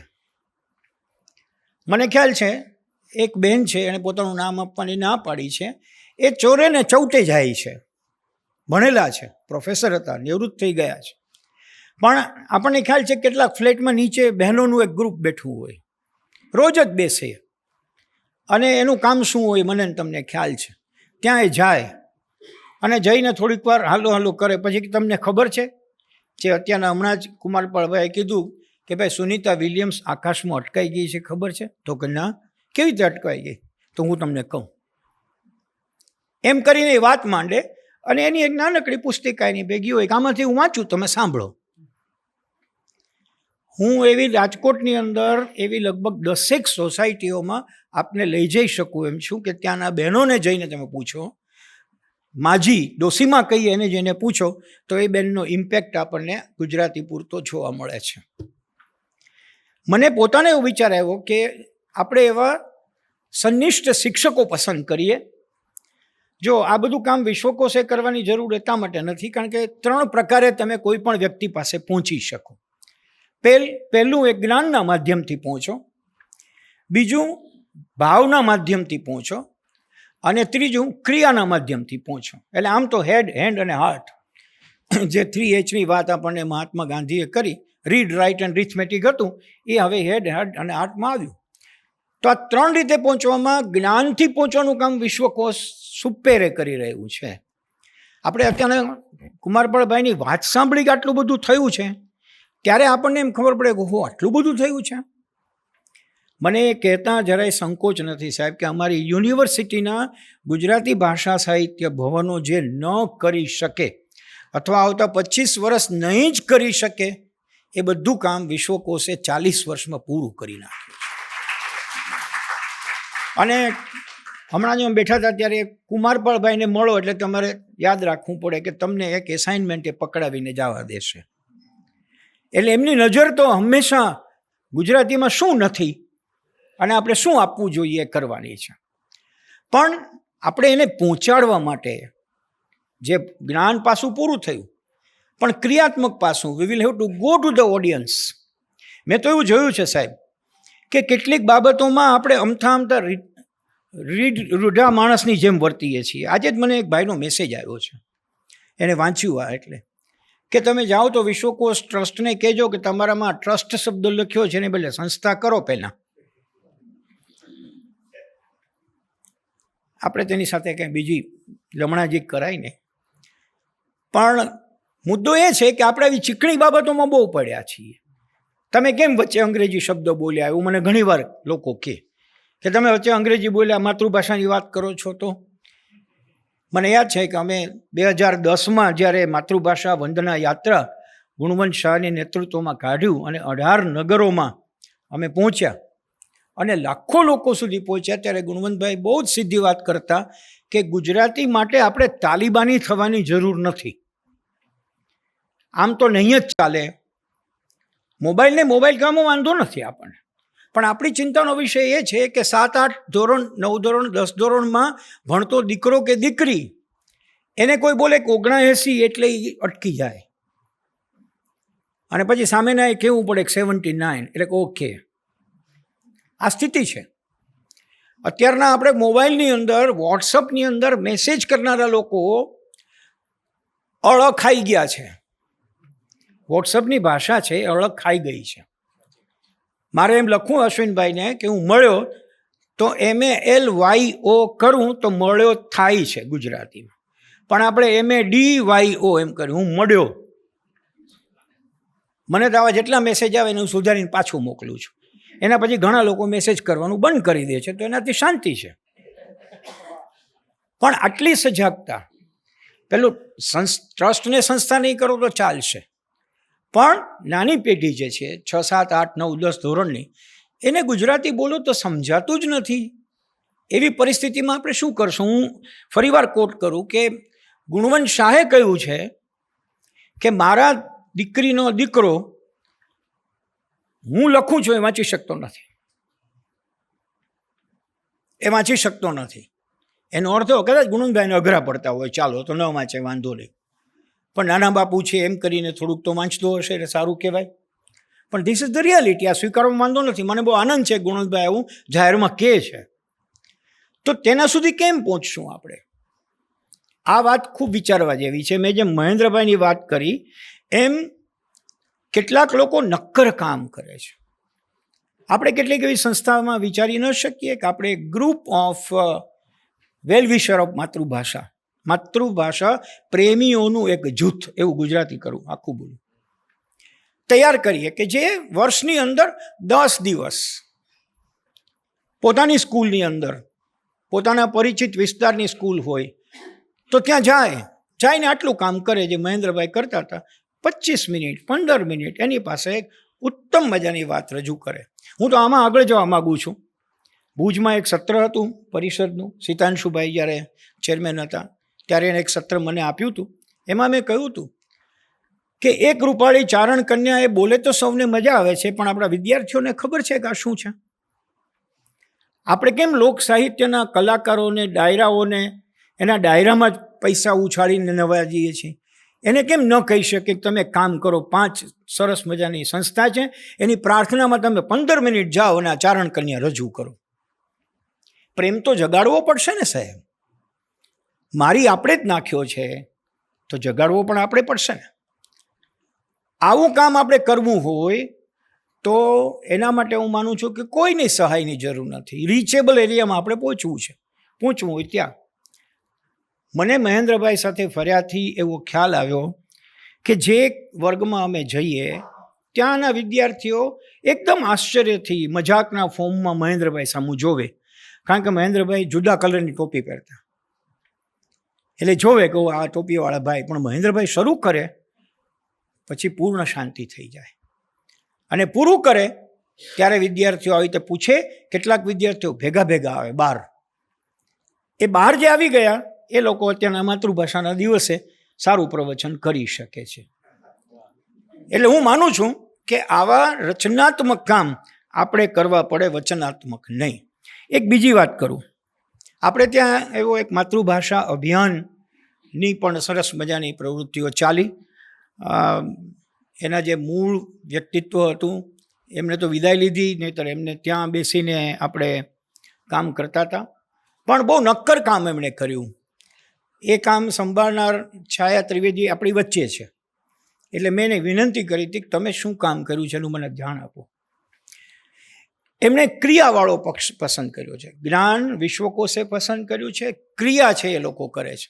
એ લોકોએ સરસ રીતે ધોરણ 8 સુધી ગુજરાતી ભાષાનો વિષય ગુજરાતના બધા જ બોર્ડમાં ફરજિયાત કરવું એવું પાછળ પડીને સરકાર પાસે કરાવ્યું. એના માટે હાઈકોર્ટમાં જવાનું પણ એ લોકોએ પસંદ કર્યું, લડત આપી. આ નોન ગવર્મેન્ટ ઓર્ગેનાઇઝેશન છે, સાવ કહીએ કે NGO પ્રકારનું છે, અને સ્વભંડોળમાંથી ચાલતું છે. પણ એણે એક સરસ કામ કર્યું કે એટલીસ્ટ આપણે વિધિવત એક પરિપત્ર લઈ આવી શક્યા. હાઈકોર્ટે પણ કહ્યું. પણ જાહેર હિતની અરજી કર્યા પછી આ પરિણામ આપણી કોર્ટોમાંથી મળ્યું છે. હમણાં જ મને ખબર પડી કે 2012માં આપણી કોર્ટોમાં પ્રાદેશિક ભાષામાં કામ થવું જોઈએ એવું ઓલરેડી જાહેર કરીને એનો અમલ શરૂ થયો છે, પણ આજે થતું નથી. એની પાછળનું લોજિક તર્ક બહુ સીધો છે કે જે માણસ કેસ કરે છે એ માણસને તો સમજાવવું જોઈએ કે મારા માટે આ લોકો શું વાતો કરે છે. એનો જે ચુકાદો આવે એ તો એ વાંચી શકે એવો તો હોવો જોઈએ. તો એને પ્રાદેશિક ભાષામાં કામ કરવું પડશે, પણ થતું નથી. આજની તારીખે ગુજરાત હાઈકોર્ટમાં પણ થતું નથી. 2012માં પસાર થઈ ગયા છતાં. એટલે આપણે એવું છે કે ત્યાંના સરકાર પાસે પાછળ પડીને નિર્ણય લેવડાવવો પડે, પછી નિર્ણયનો અમલ કરાવવા માટે પણ તમારે પાછળ પડવું પડે. મને બોરીસાગર સાહેબ એવું લાગે છે કે આપણું ગુજરાતી ભાષાનું એક ઇન્ફ્લુઅન્સર ગ્રુપ કેમ ન હોય, કે જે ગ્રુપ આ પ્રધાનો પાસે જઈને ઊભા રહે, કે જે પ્રધાનો પોતે પરિપત્ર તો વાંચતા નથી, એના સચિવો પરિપત્ર બહાર પાડે છે, એને જઈને કહે કે તમે આ કામ કરો પછી અમે અહીંથી ઉઠીએ. ભૂતકાળમાં બન્યું છે, ઉમાશંકરભાઈ, સુંદરમજી બધા હતા ત્યારે આવા કામ બન્યા છે. પણ ત્યારે પ્રશ્ન નહોતો, અંગ્રેજી માધ્યમને આટલું બધું ઘૂસી જવાની આપણે છૂટ નહોતી આપી. તો આપણે આવી વાત ઊભી કરવી પડે કે ભાઈ તમારો પોતાનો જે એક ઓર્ડર છે એનું પાલન કેમ નથી થતું. કદાચ સરકારમાં ના થાય તો ગુજરાત હાઈકોર્ટના જેટલા ન્યાયાધીશો હોય એમાં ચીફ પાસે જઈને આપણે સમય માગીને એને કહીએ કે આ કેમ નથી થતું, વોટ ઇઝ ધ રીઝન. ભારતની અંદર 4 રાજ્યોમાં ઓલરેડી પ્રાદેશિક ભાષામાં જ કોર્ટો કામ કરે છે. ત્યાં પણ આવું બહાર પડેલું છે, આપણે નથી કરતા. 2012 થયું, અત્યાર સુધીનો સમય છતાં નથી થયું. તો માતૃભાષા અભિયાન જેવું જે સંસ્થા છે એને આપણે બહુ જ સ્ટ્રેન્થન કરવી જોઈએ. અત્યારના એ લોકો કામ કરે છે, ઘણું સારું કામ કરે છે. મને વિગત પણ લીધી છે. જાતે ગુજરાતી શીખો નામનું એણે એપ ડેવલપ કર્યું છે. તમને ખ્યાલ હશે તમારામાંથી ઘણાને કે તમે ઓસ્ટ્રેલિયા જાઓ તો તમારી જે માતૃભાષા હોય એ શીખવાના વર્ગો સરકાર નિઃશુલ્ક ચલાવે છે. તમારે ત્યાં ભણવાનું. એ લોકો ગુજરાતી ભાષા જે જાણતા હોય, હું ગુજરાતી માતૃભાષા તરીકે વાત કરું છું, એને જોબ આપે છે. કોઈ બીજી ભાષાવાળો પકડાય તો એને ઇન્ટરપ્રિટ કરવા માટે એને બોલાવે છે, એને પૈસા આપે છે કે તમારી ભાષામાં સમજો અને અમારી ભાષામાં કહો. આવી એક, જેમ મને ખ્યાલ છે કે અમે નાના હતા ત્યારે નાઇટ સ્કૂલ ચાલતી, અને નાઇટ સ્કૂલ છે એ અંગ્રેજીની પાઠમાળા ભણાવતું, અને પાઠમાળા ભણ્યાથી ગુજરાતી મીડિયમમાં ભણ્યા છતાં ઇંગ્લિશ પાવરફુલ છે. તો શા માટે આપણે ગુજરાતી માટે પેલી ભદ્રમ ભદ્ર વાતોમાં નથી રહેવું. તું કેમ મોબાઈલ બોલ્યો? ના, એવું જરૂરી નથી, બોલવા દો. જે બેસી ગયું છે એને બેસવા દો. પણ નવી જનરેશન જે આવી રહી છે, જેને ગુજરાતી વિશે કંઈ ખ્યાલ નથી, તમે હવે તો વિડીયો જુઓ છો ઘણા બધા, કે શિક્ષકોને ખબર નથી. અંગ્રેજી માધ્યમની શાળાની અંદર આ સત્ય સૌ જાણે છે, છતાં હું કહું, ભણાવનારા શિક્ષકો બીએડ નથી, ઘણે ખરા અંશે નથી, છતાં એ ભણાવે છે, એને છૂટ છે. આપણે એવું કહીએ તો ખરાબ લાગે કે અંગ્રેજી માધ્યમમાં ભણનારા સંતાનોનું અંગ્રેજી તો સારું થતું જ નથી, સાથે ગુજરાતી પણ જાય છે, એટલે નહીં ઘરનો નહીં ગાંઠનો થાય. કેમ એમ છે? મને યાદ છે કે અમે માતૃભાષા અભિયાન ચલાવ્યું ત્યારે મેં કહેતા હતા કે તમારો દીકરો શેક્સપિયર વાંચી શકશે? ટીવાયમાં આવ્યો ત્યારે તો અંગ્રેજી બહુ સરસ, એ તો વાંચી શકાતું નથી. અને નરસિંહ વિશે એને ખબર નથી, તો એનો અર્થ એવો થયો કે એને નરસિંહને શેક્સપિયર બેયને ગુમાવ્યા. અને જે ઉંમરમાં એને જાણવા જોઈએ એમ ઉંમર વીતી જાય તો પછી જિંદગીભર ગુમાવ્યા. આ એક ક્રિયાત્મક કામ આવી રીતે થવું જોઈએ એના હું ઉદાહરણ આપી રહ્યો છું. માતૃભાષા અભિયાન જે ચાલે છે એને પણ આપણે સ્ટ્રેન્થન કરવામાં જેટલી મદદ થઈ શકે, હું તો એવું પણ કહું, અહીંયા છાયા છે ત્યારે જ, કે તમે માગો લોકો પાસેથી, તમને સુઝાવ આપો, એ સુઝાવ પ્રમાણે અમે કામ કરીએ. તમે કરો છો તે ઉત્તમ છે, પણ છેલ્લી પેઢી સુધી પહોંચવું પડશે. ત્યાં કેમ પહોંચશો? એક બીજી વાત કરું, આજના સમયમાં જરૂરિયાત શેની છે એ જો પારખીને કોઈ કામ કરતું હોય તો હું તમારા અમદાવાદમાંથી જ ઉદાહરણ આપું છું. માતૃભાષા અભિયાન પણ અમદાવાદમાં ચાલે છે મુખ્ય, પછી ઠેર ઠેર છે. પણ અહીંયા જ સ્વર સેતુ નામની સંસ્થા છે, શ્યામલ સૌમિલ મુનશી અને આરતી મુનશી. તમને કદાચ ખ્યાલ હશે, છતાં પણ કહું કે એ લોકોને સંગીત યાત્રાના 50 વર્ષ થયા. ત્યારે એ લોકોના મિત્રોએ એની શાનદાર ઉજવણી કરીને એને નવાજ્યા. એ લોકોએ નક્કી કર્યું કે આપણે બહુ ગાયું, પ્રોફેશનલી ઘણા શો કર્યા, પણ એને હંમેશા ખબર પડતી હતી કે સુગમ ગીતને સામે પહોંચતા વાર લાગે છે જો એ યુવાનો બેઠા હોય તો. વડીલોમાં વાંધો નથી, તારી આંખનો અફીણી એ ગવાય એટલે બધા જ લોકો વન્સ મોર કરે. એટલે મેં એક વખત એક પ્રવચનમાં અમદાવાદમાં જ કીધું હતું કે વન્સ મોર કરે એ વેટાણે બધાને કહેવું જોઈએ કે સ્ટેચ્યુ એટલે કયું? અનિલ જોશીવાળું સ્ટેચ્યુ. ઊભા રહી જાઓ. હવે આમાંથી કેટલાના દીકરાઓ ગુજરાતી માધ્યમમાં ભણે છે? ઊભા થાવ. વન્સ મોર કહેનારો એકે ના ઊભો થાય. આ હકીકત છે. ઘરમાં ગુજરાતી કેટલી વાર બોલાય છે? માતાઓ તો યાદ રાખીને ગુજરાતી ન બોલાય એની કાળજી લે છે. હું ફરીવાર બાપુને યાદ કરું, એક પણ કથા એવી જતી નથી કે જેમાં એ કહેતા હોય કે બહાર જે બોલવું હોય તે બોલજો, પણ ઘરમાં તમે માતૃભાષા બોલજો, છોકરાવારે વાત કરજો. એક સમય હતો કે જ્યારે આપણે ફરિયાદ કરતા હતા કે પહોંચાતું નથી. ઘણા બધા બાળકોની માતાઓ કહે કે હાલરડા ગાવ એમ કહો છો, અમને હાલરડા ન આવડે તો? એના વર્ગો ચાલવા માંડ્યા. બાળકને કહેવાની વાર્તા પણ અમે ન વાંચી હોય તો? અમારે ભાવનગર યુનિવર્સિટીમાં એક દિગ્પાલસિંહ જાડેજા છે, એણે છે હું વાર્તા કહેનારો નામનું એક સરસ એપ મૂકી છે. એની અંદર નાના છોકરાઓ માટેની 751 વાર્તાઓ ઓલરેડી અવેલેબલ છે. જેને સંતાન આવવાનું હોય એના ગર્ભ સંસ્કારની વાતોમાં આપણે જે સમય કાઢીએ છીએ એની બદલે જો આ કંઠ્ય સંસ્કારો માટે સમય કાઢીએ તો મને લાગે છે કે ઘણા પ્રશ્નો પૂરા થાય. મેં અને તમે નાનપણમાં એવું સાંભળ્યું છે, શિવાજી કોણ, જીજાબાઈ કોણ, એ આપણે મોટા થઈને પૂછવું નથી પડ્યું. ત્યારે ખબર નહોતી કે હાલરડામાં શું ગવાય છે, પણ એ શબ્દ આપણામાં પડેલો હતો.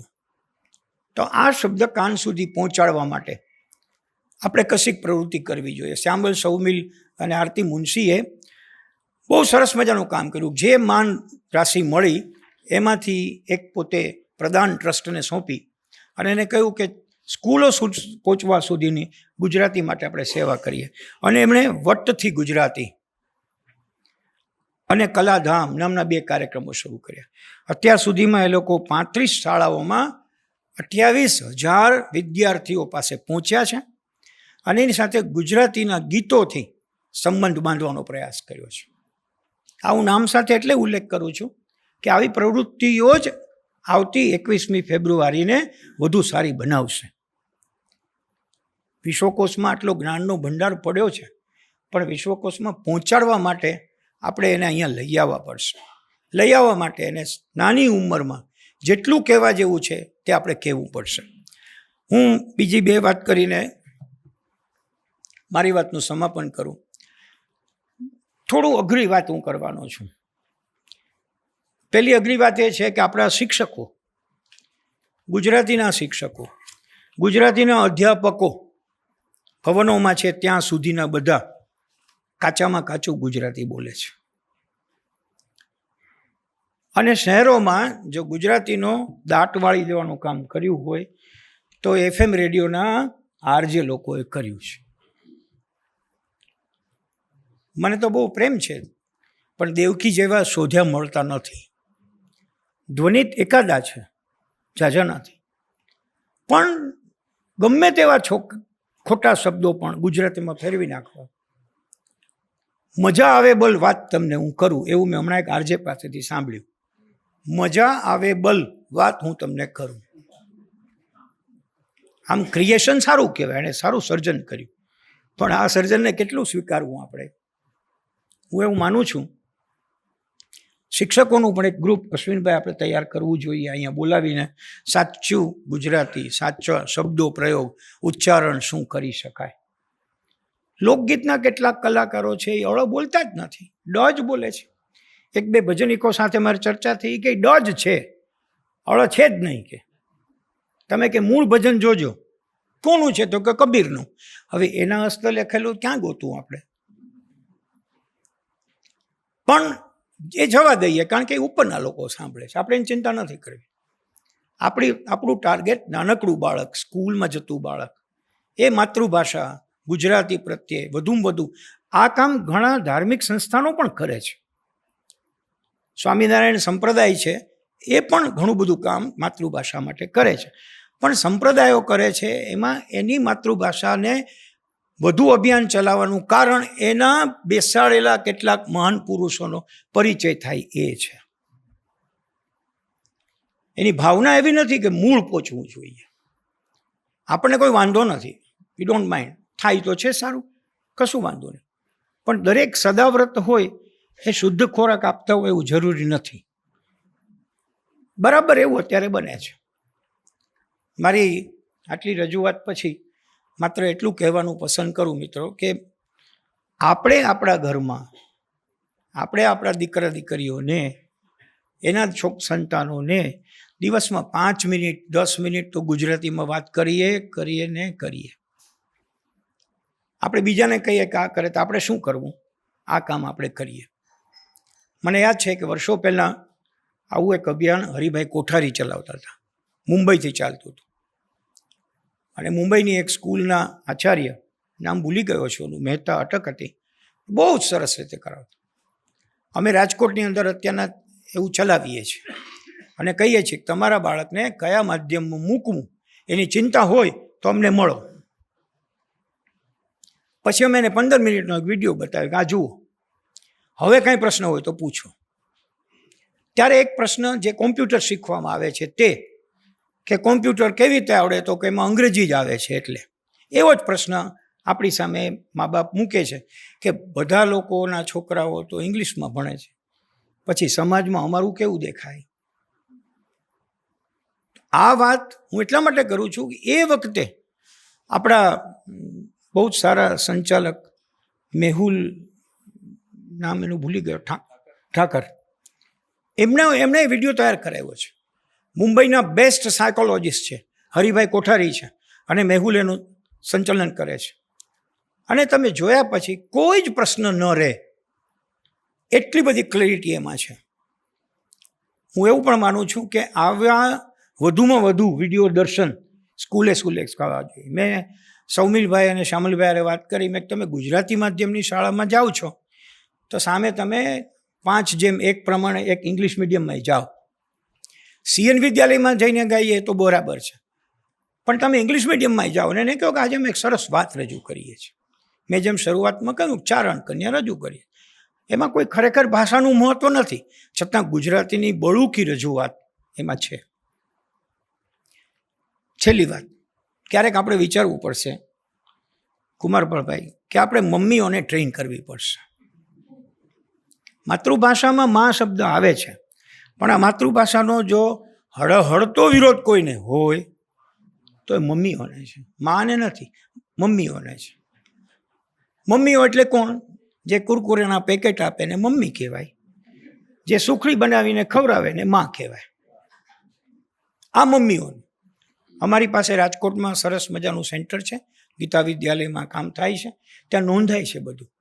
બધા સમજીને જાય, એકમત થઈ ગયા હોય, બીજે દિવસે પતિદેવનો ફોન આવે કે બધા યસ છે પણ મારી વાઈફ માનતી નથી, એટલે અંગ્રેજીમાં એને બેસાડીએ છીએ.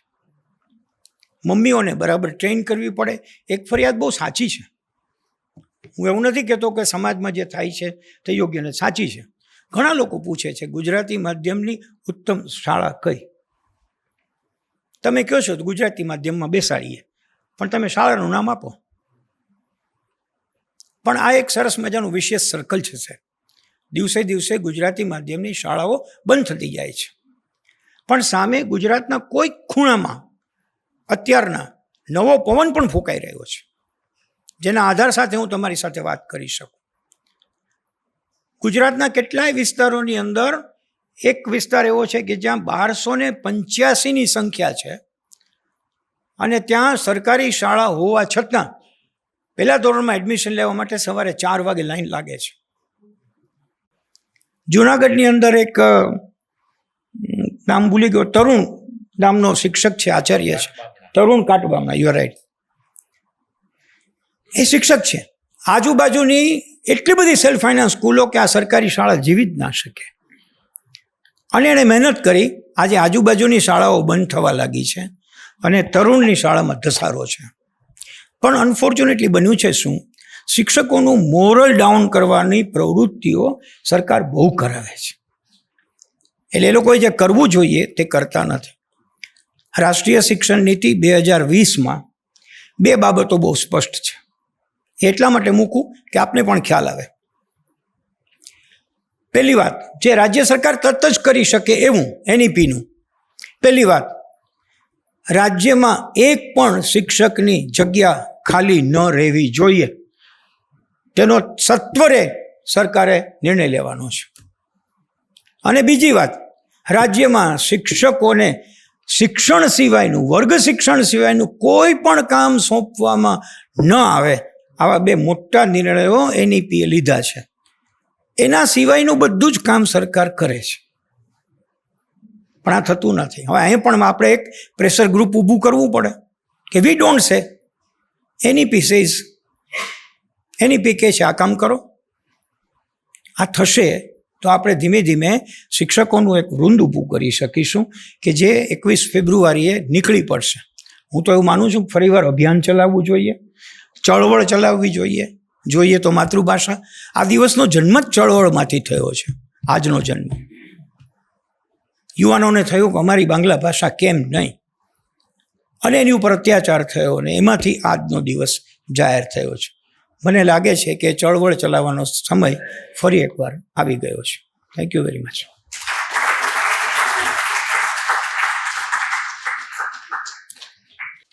ભદ્રાયુભાઈની વાતો સાંભળો એટલે ચિંતા અને ચિંતન બંને કરવું ગમે. ઘણું બધું લેસન જેમ કુમારપાળ સાહેબે ભદ્રાયુભાઈને આપ્યું, એમ ભદ્રાયુભાઈએ આપણને આપ્યું છે. એમની ઘણી બધી વાતો પર મનન અને મંથન કરવા જેવું છે. શિક્ષક મિત્રો માટેની એમની પહેલ અને સરકારે કરવા જેવા 2 કામ એ આપણે ખાસ નોંધમાં રાખવા જેવા છે. હવે આપણે મુરબ્બી શ્રી બોરીસાગર સાહેબને સાંભળવા છે. બોરીસાગર સાહેબે પણ 1957થી 1974 પ્રાથમિક, માધ્યમિક અને કોલેજ ત્રણેય કક્ષાએ શિક્ષણ કાર્ય કર્યું છે. એમના ભૂતપૂર્વ કહો કે અભૂતપૂર્વ વિદ્યાર્થીઓએ વિદ્યાગુરુ ફાઉન્ડેશન નામનું એક ટ્રસ્ટ બનાવ્યું છે અને સાવરકુંડલામાં એમની હોસ્પિટલ ચાલે છે. પૂજ્ય મોરારી બાપુએ એક કથા આપી હતી એ હોસ્પિટલને, અને એ હોસ્પિટલમાં કોઈ કેશ કાઉન્ટર નથી. મહિનાનું 30 લાખ ખર્ચ, કેટલું રોજનું કેટલું ખર્ચ આપની હોસ્પિટલનું? મહિને 80 લાખનું ખર્ચ. નિઃશુલ્ક હોસ્પિટલ, દર્દી પાસેથી, એના સગા પાસેથી 1 રૂપિયો નહીં લેવાનો, અને આખી હોસ્પિટલ મહિને 80 લાખ એટલે સરેરાશ કરોડ ગણો ને આપણે, દર મહિને કરોડ રૂપિયા એમાં હોય ત્યારે આ હોસ્પિટલનું રોટેશન ચાલે. તો એવી એક સુંદર હોસ્પિટલ સમાજને મળી છે, એ બોરીસાગર સાહેબના વિદ્યાર્થીઓ થકી મળી છે. એટલે એક શિક્ષક ખરા અર્થમાં ક્રાંતિ કરી શકે એવા એ શિક્ષક છે. 2015માં અનંતરાય રાવોલ શિક્ષક એવોર્ડથી સન્માનિત થયા. 1995થી 1998 એકેડેમિક ડાયરેક્ટર તરીકે ગુજરાત રાજ્ય શાળા પાઠ્યપુસ્તક મંડળમાં આપે સેવા આપી છે. અને જાણીતું માસિક અખંડ આનંદ આપણે ખૂબ વાંચ્યું હોય, એના સહતંત્રી તરીકે પણ 1999થી 2005 સુધી આપે સેવા આપી છે. અનેક પુસ્તકો છે આપના, એટલે એના તો નામ લેવા બેસું તો પોણો કલાક થાય મને. પણ માતૃભાષા ગૌરવ પ્રતિષ્ઠાન જે ભાગ્યેશ ઝા અને હર્ષદભાઈ શાહ ચલાવે છે, એમણે આપણા 33 જિલ્લાના જૂથ બનાવ્યા છે, જિલ્લાના અને પછી શહેરના, મહાનગરના. એમાં 52 જૂથમાં રોજ સવારે 4 થી 5 પોસ્ટ આવે છે, અને એ લગભગ 7,500 લોકો સુધી પહોંચે છે, માતૃભાષા પ્રેમીઓ સુધી. આવા વોટ્સઅપના માધ્યમથી પણ આપણે ઘણું બધું કામ કરી શકીએ. આ કામ થઈ રહ્યું છે. ભદ્રાયુભાઈ ઘણી બધી સંસ્થાઓની કામગીરી આપણી સામે મૂકી છે. એક વ્યક્તિ પણ શું કરી શકે, તો અતુલ રાવલનું આપણે સન્માન કર્યું છે અહીંથી, એકત્ર ફાઉન્ડેશન. તો આપણે આપણી જાતને પણ આ યજ્ઞમાં કંઈક આહુતિ આપવા માટે આહુત થઈએ એવી પણ ટકોર કરું. અને બોરીસાગર સાહેબને એક મુક્તકથી આવાહન આપું. મેં તારા નામનો ટહુકો અહીં છાતીમાં રાખ્યો છે, ભૂસાવા ક્યાં દીધો કક્કો હજી પાટીમાં રાખ્યો છે, મલક કંઈ કેટલા ખૂંદ્યા બધાની ધૂળ પણ ચોંટી, હજુ પણ મારો ધબકારો મેં ગુજરાતીમાં રાખ્યો છે. શ્રી બોરીસાગર સાહેબ. આજે આ વિશ્વ માતૃભાષા દિવસ આખા દેશમાં, આખી દુનિયામાં જે ઉજવાય છે, પણ આ દિવસ શું છે? એ માતૃભાષાનો મહિમા કરવાનો દિવસ તો છે જ, પણ તમારા આપનામાંથી કેટલાક જાણતા હશે, કેટલાક નહીં પણ જાણતા હોય, પણ આજનો દિવસ એ માતૃભાષા માટે શહીદ થનારા શહીદોની વંદનાનો પણ દિવસ છે. અને ભદ્રાયુભાઈએ કહ્યું તેમ કશુંક હવે ચોક્કસ રચનાત્મક કરવા માટે તો આપણે માટે એ આત્મનિરીક્ષણનો પણ દિવસ છે.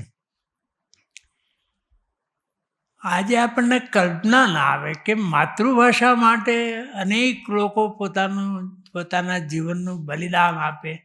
કેવા લોકો હશે? દેશના ભાગલા પડ્યા.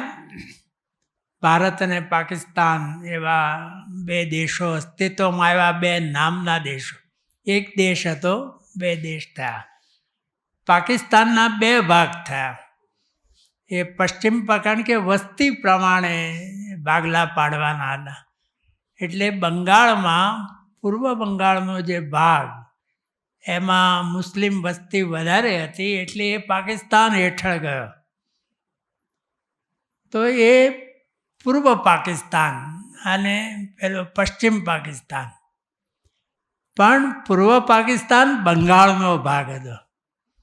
લોર્ડ કર્ઝને જ્યારે બંગાળના ભાગલા પાડ્યા હતા ત્યારે એ ભાગલા રદ કરવા પડ્યા એવી એ બંગાળી પ્રજા. અત્યારે ભાગલા તો પડ્યા, પણ એની માતૃભાષા બંગાળી અને પશ્ચિમ પાકિસ્તાનના નાગરિકોની માતૃભાષા ઉર્દુ. પણ શાસન તો પશ્ચિમ પાકિસ્તાનમાંથી થવાનું હતું.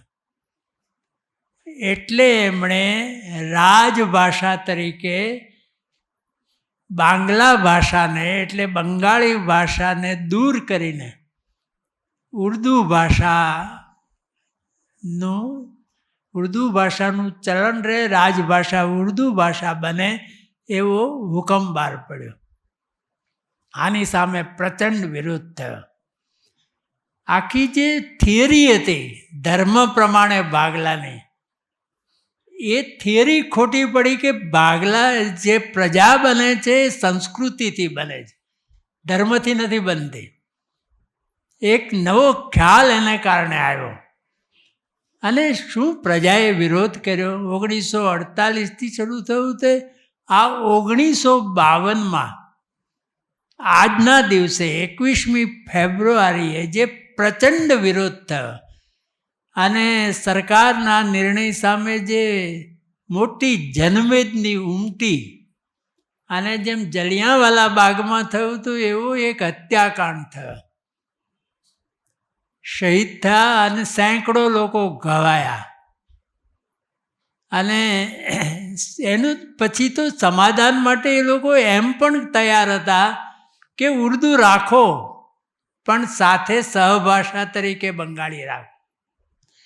પણ આ તો બંગાળીને કારણે રવિન્દ્રનાથ હતા, એ બંગાળી તો જોઈએ જ નહીં. એટલે રેડિયો ઉપરથી રવિન્દ્ર સંગીત બંધ થયું અને રાજભાષા ઉર્દુ સ્થપાય. એના વિરોધમાં 1952ની 21મી ફેબ્રુઆરી આ ઘટના બની. આખી દુનિયામાં એના પડઘા પડ્યા.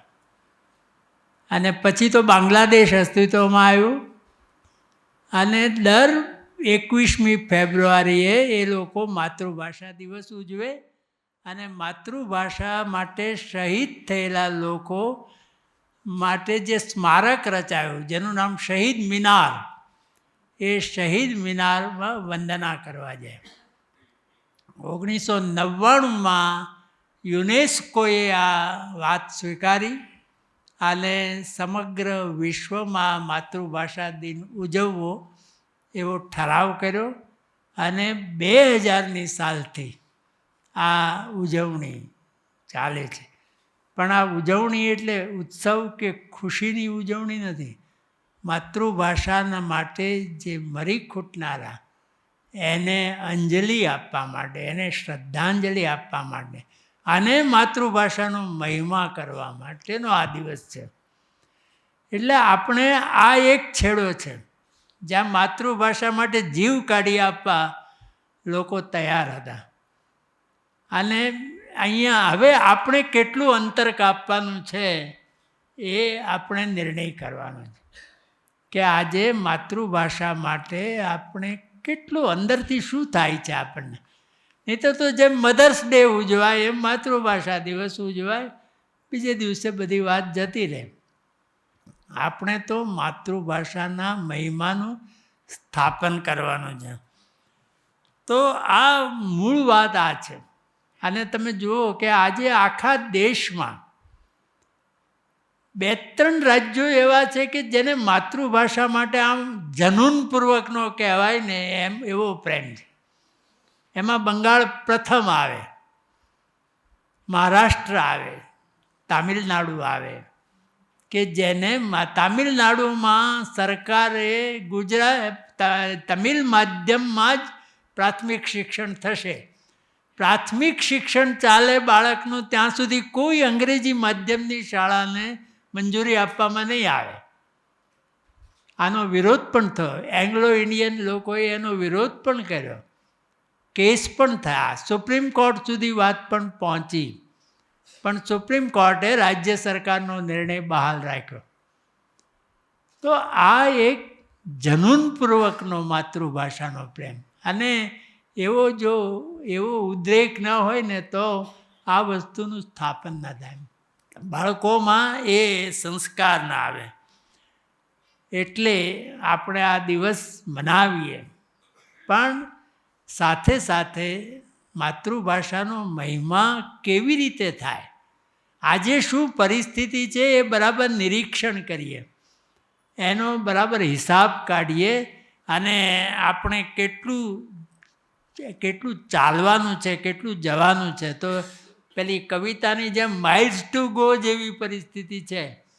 આપણે આ સ્થિતિમાં ગુજરાતી ભાષાનો એટલે કેટલાક લોકોને હજી એવો ખ્યાલ છે કે ગુજરાતી ભાષામાં શું છે. વર્ષો પહેલાં નવલ રામે એમ લખ્યું હતું કે ગુજરાતી ભાષામાં અભિવ્યક્તિની પૂરેપૂરી દરેક પ્રકારની સૂક્ષ્માતિ સૂક્ષ્મ અભિવ્યક્તિની શક્તિ છે. પછી એમણે કહ્યું હતું કે જે લોકો ગુજરાતી ભાષાનો વાંક કાઢે છે ને, એ જે મૂઢ સુતાર, એણે આ દાખલો આપ્યો છે કે મૂઢ સુતાર વાંસલાને વીંધણાનો વાંક કાઢે, પોતે કાષ્ઠકલા નથી જાણતો એવું નહીં સ્વીકારે, પણ એ વાંસલાને વીંધણાનો વાંક કાઢે. એમ આપણે ગુજરાતી ભાષા, આ છે એક નવલરામે કહેલું. અને આજે તમે જુઓ કે આપણી જે ગુજરાતી ભાષાના શિક્ષણની શી પરિસ્થિતિ છે. આજે ગુજરાત છે, આ છતાં વિજ્ઞાન પ્રવાહના વિદ્યાર્થીઓને ગુજરાતી ભણવાનું નથી.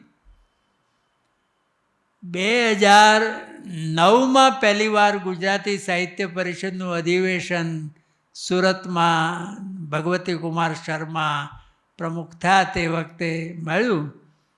ત્યારે ગુજરાતી સાહિત્ય પરિષદની સામાન્ય સભામાં ઠરાવ થયો હતો કે 11-12 સુધી ગુજરાતી ફરજિયાત રીતે ભણાવવું જોઈએ.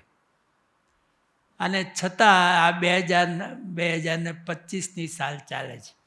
2011માં જુનાગઢમાં ભોળાભાઈ પટેલના પ્રમુખ સ્થાને ગુજરાતી સાહિત્ય પરિષદનું અધિવેશન ભરાયું, ત્યારે આ ફરી ઠરાવ કર્યો. પણ એ ઠરાવ સરકાર સુધી પહોંચાડ્યો પણ ખરો. કોઈ ના નથી કહેતું, કારણ કે માતૃભાષાની ના તો કેવી રીતે પાડે, પણ કોઈ હા પણ નથી પાડતું. અને પરિસ્થિતિ ત્યાંની ત્યાં રહે. આજે વિજ્ઞાન પ્રવાહ એટલે આપણે શું એમ માનીએ છીએ કે ડૉક્ટર હોય, એન્જિનિયર હોય, ટેકનોક્રેટ હોય, એને ગુજરાતીની કોઈ જરૂર જ નથી, માતૃભાષાની અભિવ્યક્તિની કોઈ જરૂર જ નથી. એટલે આપણે તેમ છતાં આજે ગુજરાતમાં હવે આ તમે બંગાળી ભાષા રાજભાષા તરીકે ગઈ, એના વિરોધમાં જો આ થઈ શકે તો અહીંયા આજે આપણે આટલા કેળવણીકારો છે, સાહિત્યકારો છે, અને છતાં 11-12માં ગુજરાતી ફરજિયાત નથી. એ ગુજરાતી ભણ્યા વગર કોલેજમાં જાય અને પછી ડૉક્ટર, એન્જિનિયર કે કોઈ ટેકનિકલ નિષ્ણાત થાય, પણ એને ગુજરાતી ભાષાની જરૂર. એ પછી એના છોકરાઓ તો અંગ્રેજી માધ્યમમાં જ જવાના ને. એટલે આ જે પરિસ્થિતિ છે, આપણે એવું એક સમયે એવું હતું કે ગુજરાત યુનિવર્સિટી એકમાત્ર યુનિવર્સિટી હતી રાજ્યમાં. એ ગુજરાત યુનિવર્સિટીમાં અમલમાં નહીં આવ્યો, પણ એ વિચારણા થયેલી કે ગ્રેજ્યુએશન સુધી એક પેપર તો માતૃભાષાનું રાખવાનું, દરેક વિદ્યાર્થી. આ થયું હોત તો બહુ મોટી ક્રાંતિ થાય કે ગમે તે વિષયમાં એ ભણે, પણ પોતાની માતૃભાષા તો એને બરાબર ખબર હોવી જોઈએ ને. માતૃભાષાનું સાહિત્ય તો બરાબર એને ખબર હોવી જોઈએ ને. આજે તમે જુઓ કે દેશની કોઈ પણ ભાષા સાથે ઊભું રહી શકે એવું ગુજરાતી સાહિત્ય છે. આજે તમે કોઈ પણ આપણે અનુવાદોથી જાણીએ છીએ ને જે વિગતો જાણીએ છીએ તે કે આ ભારતના બીજા રાજ્યોની જે ભાષા છે એનું જે સાહિત્ય છે, તો આપણું સાહિત્ય પણ એનાથી લેશ માત્ર ઉતરતું નથી. ભારતની બીજી ભાષાઓ પાસે જે દિગ્ગજ સાહિત્યકારો છે, તો આપણી ભાષાએ પણ દિગ્ગજ સાહિત્યકારો આપ્યા છે. એટલે આપણે કંઈ ગુજરાતીમાં સહેજ પણ શરમાવવું પડે એમ નથી. અને આ કુમારપાળભાઈએ જે વિગત આપી, તમે જુઓ કે ગુજરાતી ભાષાની એ બધું ગુજરાતી ભાષામાં તૈયાર થયું. આ બધા વિજ્ઞાનના કોષો કે ટેકનિકલ વિષયના કોષો કે પરિભાષાના કોષો બધા માતૃભાષામાં થયા. તો એ માતૃભાષાની ક્ષમતા એમાં એની મોટામાં મોટી સાબિતી છે કે ગુજરાતી ભાષા વિશ્વકોશનું જે સાહિત્ય છે એ સાહિત્ય માતૃભાષામાં કેટલી ક્ષમતા છે એનો મોટામાં મોટો પુરાવો છે કે બધું ગુજરાતીમાં શક્ય બની શક્યું. પણ આજે આ પરિસ્થિતિ એવી, તમે વિચાર કરો કે 2-2.5 લાખ વિદ્યાર્થીઓ ગુજરાતીમાં 10મા ધોરણમાં નાપાસ થાય. 10 સુધી ફરજિયાત કર્યું, પણ 10મા ધોરણમાં 1.5 લાખ આપણે શું ભણાવીએ છીએ? એક બાળક પહેલા ધોરણથી ગુજરાતી શીખે છે, એ 10મા ધોરણ સુધી ફરજિયાત રીતે ગુજરાતી શીખે છે, અને છતાં 10મા ધોરણમાં એ નાપાસ થાય છે. એટલે એને 30માં 35 નહીં 30 માર્ક નથી આવતા, કારણ કે 30 માર્ક આવે તો એના 32 કરી દેવાના, અને 32 આવે તો પછી 35 કરી દેવાના. એટલે એને 30 માર્ક, ત્રીજા ભાગના માર્ક નથી આવતા. આપણે શું શીખ્યું એને? એટલે પણ તેમ છતાં ગુજરાતના શિક્ષણકારો, સાહિત્યકારો, શિક્ષકો આમ કકળાટ કરીએ પણ પેટનું પાણી હલતું નથી. બધા ભેગા થઈ આ ન ચાલે એમ કોઈ કહેનાર હવે રહ્યું નહીં કે આ ચાલી શકે જ નહીં. આ બધા વિદ્યાર્થીઓની જિંદગી વેડફાય છે, એનો વેડફવાનો આપણને શું અધિકાર છે? આજે તમે જુઓ કે સાવ નાનું બાળક હોય ને એમ છૂટથી બોલતું હોય છે. એક એવો ટૂચકો છે કે તમારો બાપો બોલતા શીખી ગયો તો કે હા હવે અમે એને ચૂપ રહેતા શીખવીએ છીએ. એટલે નાનું બાળક તો આમ અભિવ્યક્તિથી ઉભરાતું હોય છે. પહેલા ધોરણમાં જે બાળક આવે છે એ બાળક એટલી બધી છૂટથી પોતાની વાત કરે છે, એને જે જોઈતું હોય એવી રીતે માગે છે. એને કંઈ શોધવા જવું પડતું નથી કે આના માટે મારે શું કહેવું. એવી અસરકારક રીતે કહે છે. રડીને કહેવું હોય તો રડીને કહે છે, ગુસ્સેથી કહેવું હોય તો ગુસ્સેથી કહે છે. આ બાળક 10મા ધોરણમાં પહોંચે અને ઊભો કરીને કહીએ કે 10 વાક્યો બોલ, તો એ કશું બોલી શકતો નથી. ક્યાં ગયું? એની શક્તિ ક્યાં ગઈ? અને આપણે એને 10 ધોરણ સુધી ગુજરાતી શીખ્યું, ભાષાના કૌશલ્યો શીખ્યા, કથન કૌશલ, શ્રવણ, આ બધું શીખ્યું અથવા અભ્યાસક્રમમાં દાખલ કર્યું. શીખ્યું એમ તો નહીં કહીએ. તો આ પરિસ્થિતિ છે. થોડા વર્ષ પહેલાં આ આખા અમદાવાદની એન્જિનિયરિંગ કોલેજના વિદ્યાર્થીઓની એક હરીફાઈ હતી. માતૃભાષા અભિયાન ચાલે છે, રાજેન્દ્ર પટેલ ચલાવે એના અને બીજી સંસ્થાના ઉપક્રમે. એ એન્જિનિયરિંગના વિદ્યાર્થીઓ જોડે તેજસ્વી વિદ્યાર્થીઓ જેના સારા માર્ક આવ્યા હોય, એ એન્જિનિયરિંગમાં એડમિશન મેળવ્યું હોય, એ વિદ્યાર્થીઓએ 5 મિનિટ બોલવાનું હતું. પણ એ 5 મિનિટ બોલે એ ગુજરાતીમાં જ બોલવાનું હતું. એક પણ અંગ્રેજી શબ્દ ના આવવો જોઈએ, આ શરત હતી. અને હું એમાં એક વક્તા તરીકે એટલે મહેમાન તરીકે હતો. બધા ઉત્સાહથી બોલતા હતા, પણ તમને નવાઈ લાગશે કે આટલી મોટી સંખ્યા, એણે 5-5 મિનિટ બોલવાનું હતું, એમાંનો એક પણ વિદ્યાર્થી અંગ્રેજી શબ્દ ન આવે એ રીતે 5 મિનિટ બોલી શક્યો નહીં, છોકરો કે છોકરી કોઈ.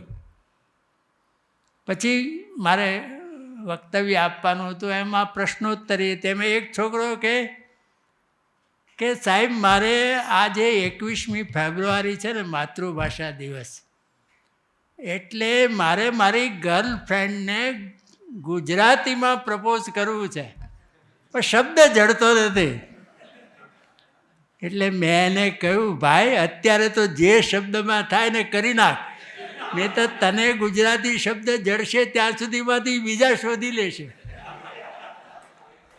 પણ આ સ્થિતિ છે, આ સ્થિતિ છે કે એન્જિનિયરિંગના તેજસ્વી વિદ્યાર્થીને 5 મિનિટ માત્ર ને માત્ર ગુજરાતીમાં બોલતા આવડતું નથી, એને એ શબ્દ જડતો નથી. અંગ્રેજી શબ્દ બોલાઈ જાય એટલે તરત કે સોરી, એટલે એક વધારાનો અંગ્રેજી શબ્દ બોલે. તો આ કરુણ સ્થિતિ છે. એટલે આપણે જેને અંગ્રેજીમાં ટ્રેજિક હ્યુમર કહીએ, હ્યુમર છે પણ એટલે માર્ક ટ્વેઇનનું વાક્ય સાચું છે કે source of humour is sorrow not joy. હાસ્ય છે તે કરુણતામાંથી ઉપજે છે. તો આ કરુણ હાસ્ય છે. આપણે અત્યારે એક ચર્ચા એવી ચાલે છે કે કેમ અંગ્રેજી શબ્દો ન વપરાય, ગુજરાતીમાં લખવામાં બોલવામાં અંગ્રેજી શબ્દો બોલવામાં એવો આભડછેટ શું કામ? આભડછેટનો પ્રશ્ન જ નથી. કોઈ પણ ભાષામાં બીજી ભાષાના શબ્દો હોય જ, અને તો જ એ જીવતી ભાષા હોય. જે ભાષા બીજી ભાષાના શબ્દો સ્વીકારે નહીં એ ભાષાનો વિકાસ થાય જ નહીં.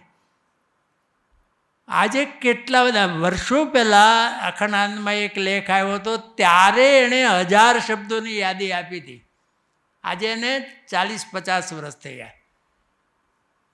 અંગ્રેજીમાં વપરાતા, ગુજરાતીમાં વપરાતા અંગ્રેજી શબ્દો એવા એટલે પ્રચલિત શબ્દો, માન્ય થઈ ગયેલા શબ્દો. તો જે શબ્દો ભાષામાં એક લોન વર્ડની જોગવાઈ છે, એટલે કે ઉછીના લીધેલા, એટલે બીજી ભાષામાંથી સ્વીકારેલા. છોટુભાઈ નાયકનું 2 ભાગમાં પુસ્તક છે, ગુજરાતી ઉપર અરબી ફારસીની અસર. કેટલા બધા વહીવટના તો ઘણા ખરા શબ્દો આપણા અરબી ફારસીમાંથી ઉર્દુમાં, પછી ઉર્દુમાં આવ્યામાંથી ગુજરાતીમાં આવ્યા અને એ માન્ય થયા. તો ગુજરાત પણ એ કયા શબ્દો વપરાય? જે શબ્દો ગુજરાતીમાં દ્રાવ્ય હોય. આમાં નિયમ છે તે આ છે કે કયો શબ્દ દ્રાવ્ય છે ને કયો અદ્રાવ્ય છે એનો કોઈ નિયમ કરી શકાતો નથી. એ આપોઆપ જ થતી ઘટના છે. ગુજરાતીમાં જેમ દૂધમાં સાકર ભળી જાય એમ શબ્દ ભળી જાય તો એની સામે કંઈ વાંધો છે જ નહીં. અનેક શબ્દો છે, અનેક ભાષાના શબ્દો છે. પણ એટલે ફ્યુઝન લેંગ્વેજ જેને કહે છે આ લોકો, એ ફ્યુઝન લેંગ્વેજને નામે પહેલી વાત ન ચાલે કે અમે ગમે તેમ વાપરીએ. એ ફ્યુઝન લેંગ્વેજ નથી. મિશ્ર ભાષા એટલે એક મિશ્રણ થવું જોઈએ. દુલા કાગનું એક તારામતી ને હરિશ્ચંદ્ર, એમાં તારામતી એટલે આપણે કથા તો જાણીએ છીએ કે હરિશ્ચંદ્રને સ્મશાનમાં નોકરી કરવી પડે છે ને એની પત્ની રોહિતનું અવસાન થાય છે ને એને અગ્નિદાહ આપવાનો છે પણ પૈસા નથી. અને હરિશ્ચંદ્ર તો સત્યવાદી, એને ટેક તો છોડવાની નહીં, એટલે પૈસા લીધા. જાણે છે કે મારો દીકરો છે તો પણ પૈસા લીધા વગર રજા આપતો નથી. આ એકલી ઊભી કોઈ અટોલી અજોધાની નાર, એવું એક કાગ. આ જ્યારે હરિશ્ચંદ્ર ના પાડે છે ને ત્યારે એ કાવ્યની પંક્તિઓ છે કે હાલો હેમાળો ને ધરણી ધ્રુજી, દેવના કંપ્યા દ્વાર, તોય તારા દેનું દિલ ડગે નહીં, કંપી ઉઠો કીર્તાર. હવે આ પંક્તિ જુઓ તમે. હાલો અને હેમાળો એ લોકભાષાના શબ્દ. હાલો હેમાળો, ધરણી એ લોકભાષાનો શબ્દ. ધરણી ધ્રુજી, દેવ સંસ્કૃત શબ્દ છે. દેવના કંપ્યા દ્વાર, દ્વાર સંસ્કૃત શબ્દ છે. તમે આ પંક્તિમાં જુઓ, ક્યાંય કોઈ એક શબ્દ ખોટી રીતે આવી ગયેલો લાગે છે? અને છતાં આ લોક ભાષાના શબ્દની સાથે પછી તોય તારા દેનું દિલ ડગે નહીં, દિલ અરબી ફારસીમાંથી આવેલો શબ્દ. તો આ ફ્યુઝન લેંગ્વેજ છે. કાક તો નિરક્ષર હતા, એને કોઈ આ ભાષા વિજ્ઞાનનો નિયમ જાણતા નહોતા, પણ એક મોટા કવિ કેવી રીતે જુદી જુદી ભાષાના શબ્દોને કેવી રીતે ભેળવી દે છે, એની આ વાત છે. એટલે અંગ્રેજી ભાષાના આજે આપણે વર્તમાન પત્રોમાં, કોલમોમાં આપણા મોટા લેખકો, સારા લેખકો, રસ પડે જેમની કોલમમાં એવા લેખકો અંગ્રેજી ભાષાના શબ્દો વાપરે છે. અંગ્રેજી ભાષાના ટાઇટલ, એના જે શીર્ષકો છે તે અંગ્રેજી ભાષામાં હોય છે. તો આ બધું આપણે જરા વિચારવું જોઈએ કે આ બધું આપણી માતૃભાષા ઉપર જાણે અજાણે છે તે આ આક્રમણ છે એક પ્રકારનું. તો છેલ્લે હું તમને એક બે કવિતાની વાત કરીને મારી વાત પૂરી કરું કે કેમ આ સ્થિતિ થઈ. આજે તમે જુઓ કે આપણે એક સામાન્ય જે આમ કાઢી શકીએ તારણ કે એક પ્રજા તરીકે આપણી સંવેદનશીલતા ઓછી થતી જાય છે. એ કેમ ઓછી થતી જાય છે? કારણ કે સાહિત્યનો સ્પર્શ ઓછો થતો જાય છે. સાહિત્યનો આપણે એક જમાનો હતો, સરસ્વતીચંદ્રનો પહેલો ભાગ બહાર પડ્યો 1887માં. એ વખતે નિરક્ષરતા વધારે હતી, સાક્ષરતા ઓછી હતી, પણ જે કુટુંબોમાં સરસ્વતીચંદ્ર વંચાતું હતું એમ અનેક કુટુંબોમાં વંચાતું હતું. એક એક ભાગ બહાર પડ્યો. તો એ ભાગ બહાર પડ્યો જ્યારે 1887થી 1901 સુધીમાં, તો ઘેર ઘેર ચર્ચાઓ થતી હતી. એ વખતે છોકરીઓના નામ કુમુદ અને કુસુમ પાડવામાં આવતા હતા. આ સાહિત્યનો પ્રજાને થતો સ્પર્શ છે. એ સરસ્વતીચંદ્ર એક કેવો એક આદર્શ યુવાન હોય, અને એમાંથી પછી ગ્રામલક્ષ્મીનો અશ્વિન હોય એ એમાંથી આવે છે. તો આ જે સાહિત્યનું જ્યારે સ્પર્શ થાય તો જ તમારી સંવેદનશીલતા ઘડાય, અને તો જ આપણને કંઈક થાય. કશું આ જે નથી કંઈ થતું, માતૃભાષાની અવદશા છે, બધી જ અવદશા છે, આપણને કંઈ જ નથી થતું. આ એક પરિસ્થિતિ છે. મેં વર્ષો પહેલાં કુમારમાં લેખ કરેલો કે આ એક મને કંઈ નથી થતું. પછી છેલ્લે લખ્યું હતું કે આજે તો પ્રશ્નય થાય છે કે મને કેમ કંઈ નથી થતું, પણ કાલ એવો દિવસ તો નહીં આવે ને કે આ પ્રશ્ન થતો પણ બંધ થઈ જાય. આ પ્રશ્ન થતો બંધ થઈ રહ્યો છે. એક ગુજરાતીનો એક આમ પ્રયોગ બહુ જાણીતો છે કે આપણા કેટલા ટકા અહીં સુધી વાત પહોંચી ગઈ છે, અને એટલે આ વિદ્યાર્થીઓ નાપાસ થાય કે આપણું શિક્ષણની આ દશા થાય, અંગ્રેજી માધ્યમમાં આ પરિસ્થિતિ થાય. આપણે ભૂલ એ ખાઈ ગયા કે આપણે અંગ્રેજીનો વાંધો જ નથી. ભગત સાહેબે તો વર્ષો પહેલાં સૂત્ર આપ્યું કે માધ્યમ ગુજરાતી, ઉત્તમ અંગ્રેજી. પણ એક પેઢી એમ ખલાસ થઈ ગઈ કે આપણે અંગ્રેજીની અવગણના કરી. એનો પ્રત્યાઘાત એવો પડ્યો કે અંગ્રેજી માધ્યમ આવી ગયું. એટલે આપણે અત્યારે બહુ જ ખરાબ પરિસ્થિતિમાંથી પસાર થઈ રહ્યા છીએ. તો આ સાહિત્ય આપણે પહોંચાડો, આપણા યુવાનોને આપણું સાહિત્ય પહોંચાડો. એ અત્યારે જે વોટ્સએપમાં કે ફેસબુકમાં સર્જાતું સાહિત્ય ભલે વાંચે, પણ એને આપણું પ્રશિષ્ટ સાહિત્ય પણ વંચાવો. વેલેન્ટાઇન ડેના દિવસે મળેલા જીવ માનવીની ભવાઈ પણ બતાવો એને. ત્યાર તો પિતા જાણીને ખબર પડે કે આ વેલેન્ટાઇન ડે છે, આ પ્રેમ છે, આ એની કક્ષા છે, આ એની પવિત્રતા છે. તો એ પરિસ્થિતિ આપણે જો નહીં લાવીએ, આ વોટ્સએપ યુનિવર્સિટી કહીને આપણે વગોવીએ છીએ, પણ એમાં કોક વાર બહુ સરસ હોય છે. એક વોટ્સએપમાં મેસેજ એવો આવેલો કે આ બીજા વિશ્વયુદ્ધ વખતની વાત છે કે એક છોકરાએ પૂછ્યું એની મમ્મીને કે પપ્પાને આ હિટલરના લોકો કેમ પકડી ગયા? તો કહે છે એની મમ્મીએ કહ્યું કે તારા પપ્પાએ હિટલર વિરુદ્ધ કવિતા લખી હતી એટલે એને પકડી ગયા. તો છોકરો, નિર્દોષ છોકરો, એ કહે છે તો હિટલરે મારા પપ્પાની વિરુદ્ધ કવિતા લખવી જોઈએ, એમાં પકડી શું કેમ ગયા? તો એની મા કહે છે એને કવિતા આવડતી હોત ને તો આ ખૂનામરકી થાત જ નહીં, તો હિટલર આવો હોત જ નહીં. આ જે માણસનું હૃદય દ્રવતું નથી એનું કારણ કે એને સાહિત્યનો સ્પર્શ નથી.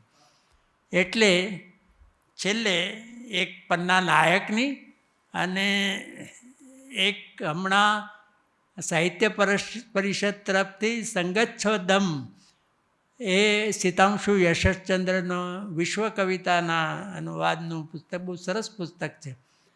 તમે જુઓ કે આ સંગચ્છોધમ એ ઋગ્વેદનું સૂક્ત છે. તમે સાથે જાઓ, જે સાથે રાખે ને એ સાહિત્ય છે. એટલે સાથે રહેવા માટે સાહિત્ય અનિવાર્ય છે. પન્ના નાયકની કવિતા છે.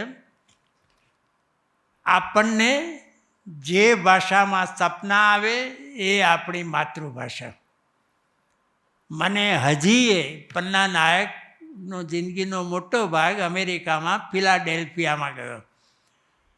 મને હજીએ ફિલાડેલ્ફિયામાં સપના ગુજરાતીમાં આવે છે, પણ મારી આસપાસના ગુજરાતીઓ ઉમાશંકરની છબી જોઈને સતત પૂછા કરે છે આ કોની છબી છે, અને મારું સપનું નિંદવાઈ જાય છે. આજે તો આપણે આ ફિલાડેલ્ફિયામાં તો હજી ક્ષમ્ય છે. આજે આ તમે જુઓ ને, વિનોદ ભટ્ટ એના પૌત્રને એડમિશન અપાવવા માટે એક સ્કૂલમાં ગયા. જે પ્રમાણે મૂળ સ્કૂલમાં એડમિશન ન મળ્યું કારણ કે એના માર્ક ઓછા હતા. તો વિનોદભાઈ કંઈ લગાડ્યા વગર જે સ્કૂલમાં નિયમ પ્રમાણે મળવાનું હતું ત્યાં ગયા. એડમિશન તો મળ્યું કે ઓફિસમાં ફી ભરી દો. તો એ ઓફિસમાં ફી ભરવા ગયા ને તો સાહિત્યકારોના ફોટા હતા. એમાં વિનોદ ભટ્ટનો ફોટો હતો, પણ એમની યુવાનીના સમયનો.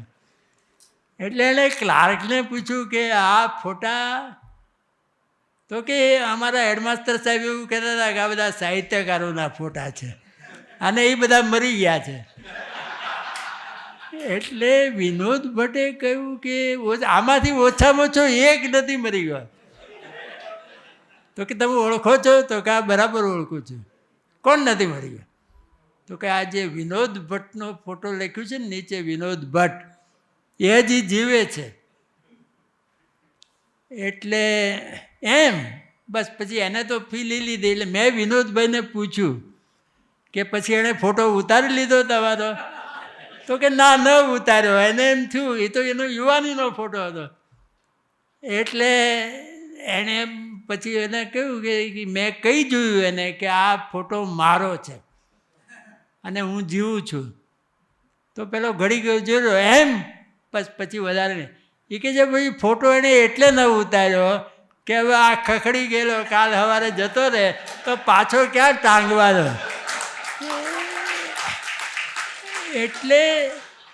એટલે આપણે આ ઉમાશંકર જોશી એક સાહિત્યકાર મિત્રને ઘેર જવાના હતા, વર્ષો પહેલાંની વાત છે. તો એ સાહિત્યકાર મિત્રને એમના એક ઓળખીતા બહેનનો ફોન આવ્યો કે તમારે ત્યાં કોઈક જોશી આવવાના છે તો એ મારી કુંડળી જોઈ આપે. એટલે એને ઉમાશંકર જોશી કોણ? આજે મહારાષ્ટ્રમાં, અત્યારની હું જાણતો નથી પરિસ્થિતિ, પણ થોડા વર્ષ પહેલાં વાંચ્યું હતું કે સાહિત્યકારોની પ્રભાત ફેરી નીકળે ત્યારે અટારીમાંથી લોકો પુષ્પવૃષ્ટિ કરે. આ અમારા સાહિત્યકાર. કલકત્તા અધિવેશન 1993માં ભરાયેલું, એમાં હું ગયો તો રાજેન્દ્ર શાહ જ્યારે પ્રમુખ થયા ત્યારે ત્યાં જોયું કે ત્યાંનો ટેક્સીવાળો પણ રવિન્દ્રનાથનું નામ બોલતા એનું મોઢું ભરાઈ જાય. એક ટેક્સીવાળાએ કહ્યું કે આ પુલ છે ને એનું ઉદ્ઘાટન નથી થયું કારણ કે એનું નામ પાડવાનો ઝઘડો છે. પ્રજાની ઈચ્છા છે કે એનું નામ રવિન્દ્ર સેતુ હોવું જોઈએ, સરકાર કંઈક બીજું નામ રાખવા માગે છે. પછી એક વખત એવું બન્યું કે પ્રજાએ ઉદ્ઘાટન કરી નાખ્યું અને નામ પાડી જ દીધું રવિન્દ્ર સેતુ. ત્યાં સત્યજીત રેનું ઘર બતાવી શકે ટેક્સીવાળો. એટલે જે પ્રજાને પોતાના પુલ દેશપાંડે અને એમના પત્ની સુનીતા દેશપાંડે એ માત્ર પઠન કરતા હતા કવિતાનું, પણ હોલમાં જગ્યા ન મળે. તો આ જે જ્યાં સુધી આ પ્રેમ ગુજરાતમાં જાગૃત નહીં થાય, હવે જાગૃત થવાનું તો અઘરું છે. એટલે હું કુમારપાળભાઈને કહું છું કે આ ગુજરાતની જે પ્રજા છે એને એની જરૂરિયાત ઊભી થવી જોઈએ. જો 12મા ધોરણમાં પ્રથમ ભાષામાં જે માર્ક આવે એ માર્ક ઉચ્ચ શિક્ષણમાં જો એડમિશનમાં ગણાતા હોય તો આ ગુજરાતીમાં કોઈ નાપાસ થાય નહીં. આટલું જ કરવાની જરૂર છે, પણ એ કરાવવાનું ઘણું કઠણ છે. પણ આપણે એ થાય તો એ ગુજરાતની પ્રજા વ્યવહારુ પ્રજા છે. આપણને આ શું કામમાં આવશે, તો કામમાં આવે તો હંગરીઓ હાપે કામમાં આવે એમ માને. એટલે કામમાં આવવું જોઈએ. એટલે મેં વિનંતી કરી છે કે આપણે કહીએ કે જીપીએસસીની પરીક્ષા હોય, 6 ધોરણથી 12 ધોરણની પરીક્ષા હોય, એમાં એક ભાષા શુદ્ધિનો પ્રશ્ન ફરજિયાત રાખવો જોઈએ. અને તો કોઈકે એમ કહ્યું પણ શિક્ષકને આવડવું જોઈએ નહીં જોતા જવાબ. મેં કહ્યું એનો ઉપાય છે, ટેક્સ્ટ બુકમાં હોય એ જ પ્રમાણે પૂછવું, એમાં થોડા ફેરફારો કરીને મૂકવું એટલે સાચો જવાબ ટેક્સ્ટ બુકમાંથી મળી રહે. પણ એ જો થાય તો ભાષા શુદ્ધિ શીખે. એટલે આ છેવટે આ રીતે આપણે આ કરવું જોઈએ. છેલ્લે આ સીતાંશુભાઈની ચોપડીમાંથી મેં જે કહ્યું એ કવિતા, એ શું કરી શકે, આ સાહિત્ય શું કરી શકે. પાબ્લો નેરુદાનું નામ, ધીરુભાઈ ઠાકરે તો એને અહીંયા ઘણી જ રીતે એને પાબ્લો નેરુદાનો પરિચય કરાયો. એ પાબ્લો નેરુદા આમ તો સામ્યવાદી લેખક, દક્ષિણ અમેરિકાના ચીલી પ્રદેશને, ચીલી રાજ્યનો એ નાગરિક. પણ એ પછી એને કેન્સર થયું અને એ લગભગ મરણશૈયા ઉપર હતા. ત્યારે આ કવિતા તો માર્ટિન એસ્પાદા નામના કોઈ કવિની છે ને, સીતાંશુભાઈ એનો અનુવાદ કર્યો છે. તખ્તા પલટ પછી, એટલે સત્તા પલટો થયો. તખ્તા પલટ પછી નેરુદાના બગીચામાં એક રાતે સોલ્જરોને તૈનાત કરવામાં આવ્યા. કારણ કે હવે તો કબજો સૈનિકોએ લીધો છે. ઝાડવાની ઉલટ તપાસો કરવા ફાનસ ઊંચકાતા. આ ઝાડવામાં તો કહે એટલે તમે જુઓ કે નીચે જ પડેલા પાસાઓના ઠોકર ખાતા ખાતા ગાળો બોલતા આ સૈનિકો. 2 રૂમની બારીમાંથી જોતા એ લોકો સદીઓ પહેલાંના કોઈ તાજા ડૂબેલા યુદ્ધ જહાજમાંથી તરી નીકળી દરિયાકાંઠે લૂંટફાટના ઈરાદે આવી પહોંચ્યા હોય એવા વિદેશી આક્રમક જેવા દેખાતા હતા. કવિ મરતા જતા હતા. આ કવિના ઘરમાં એ દાખલ થયા, પાબ્લો નેરુદાનો. કેન્સરે એમના બદનમાં આગ લગાડી દીધી હતી અને બિછાનામાં આળોટી ભડકા બુજાવવા માટે એમને છોડી દેવાયા હતા. તો સામ્યવાદી વિચારસરણીવાળા હતા, એને પકડવામાં પણ આવ્યા હતા, પણ કેન્સરનું છેલ્લું સ્ટેજ હતું, એને છોડી દેવામાં આવ્યા હતા. તો પણ જ્યારે લેફ્ટનન્ટ ઉપલે માળે ધસી આવ્યા ત્યારે નેરુદાએ બરાબર સામે જોઈને કહ્યું, તમારે અહીં ફક્ત એક ચીજનું જોખમ છે. એ ચીજ કઈ? તમારે અહીં ફક્ત એક ચીજનું જોખમ છે, કવિતા. અહીં કવિતા છે, ચેતજો. આ બહુ સ્ફોટક પહેલી વાત છે. લેફ્ટનન્ટે અદબથી પોતાના માથેથી ટોપો ઉતાર્યો અને સેનોર નેરુદાની માફી માગી અને દાદર ઉતરી ગયો. ઝાડવા પર લટકાવેલા ફાનસ એક બાદ એક બુઝાવા લાગ્યા. આજકાલ કરતાં 30 વર્ષથી અમે ગોત કરીએ છીએ એવા એક બીજા મંત્રની, જેને બોલતા બગીચામાંથી બંદૂકધારીઓ છૂ થઈ જાય. આ હિંસા, આ અત્યાચાર, આ બધું એ સાહિત્ય અને બીજી કળાઓ એ જ રોકી શકે. આજે માતૃભાષા દિવસે આપણે કશુંક કંઈક આમ નક્કર કરીએ. હવે નક્કર કરી બતાવવાનો સમય આવ્યો છે, નહીં તો ભવિષ્યની પેઢી આપણને માફ નહીં કરે.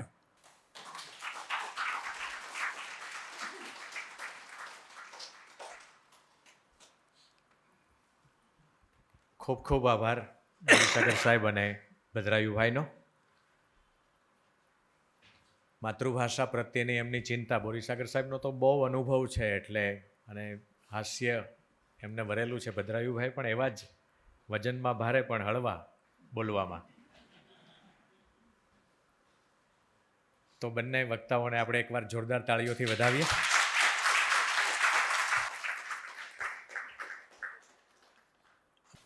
આજે માતૃભાષા દિવસે આ બંને વડીલોએ આપણને ઘણું બધું વિચારતા કર્યા છે, અને આ વિચાર આપણે આપણા સહૃદયી મિત્રો સુધી પહોંચાડીએ, જેથી આપણામાં જે થોડું ચેતન જાગ્યું છે એ ચેતન થોડું વિસ્તરે અને માતૃભાષાના યજ્ઞમાં આપણે કંઈક સારું કામ કરી શકીએ અને આપણી આ ભાષાને બચાવી શકીએ. દિવ્ય ભાષા છે આપણી, ભવ્ય ભાષા છે, કારણ કે આ ભાષા સાથે આપણું પોત અને આપણી સંસ્કૃતિ વણાયેલી છે. એટલે 21 ફેબ્રુઆરી ટુ 21 ફેબ્રુઆરી જુમ્મા ટુ જુમ્મા એવું નહીં, રોજે રોજ આના વિશે કામ કરવા જેવું છે. આપ સૌનો પુનઃ આભાર.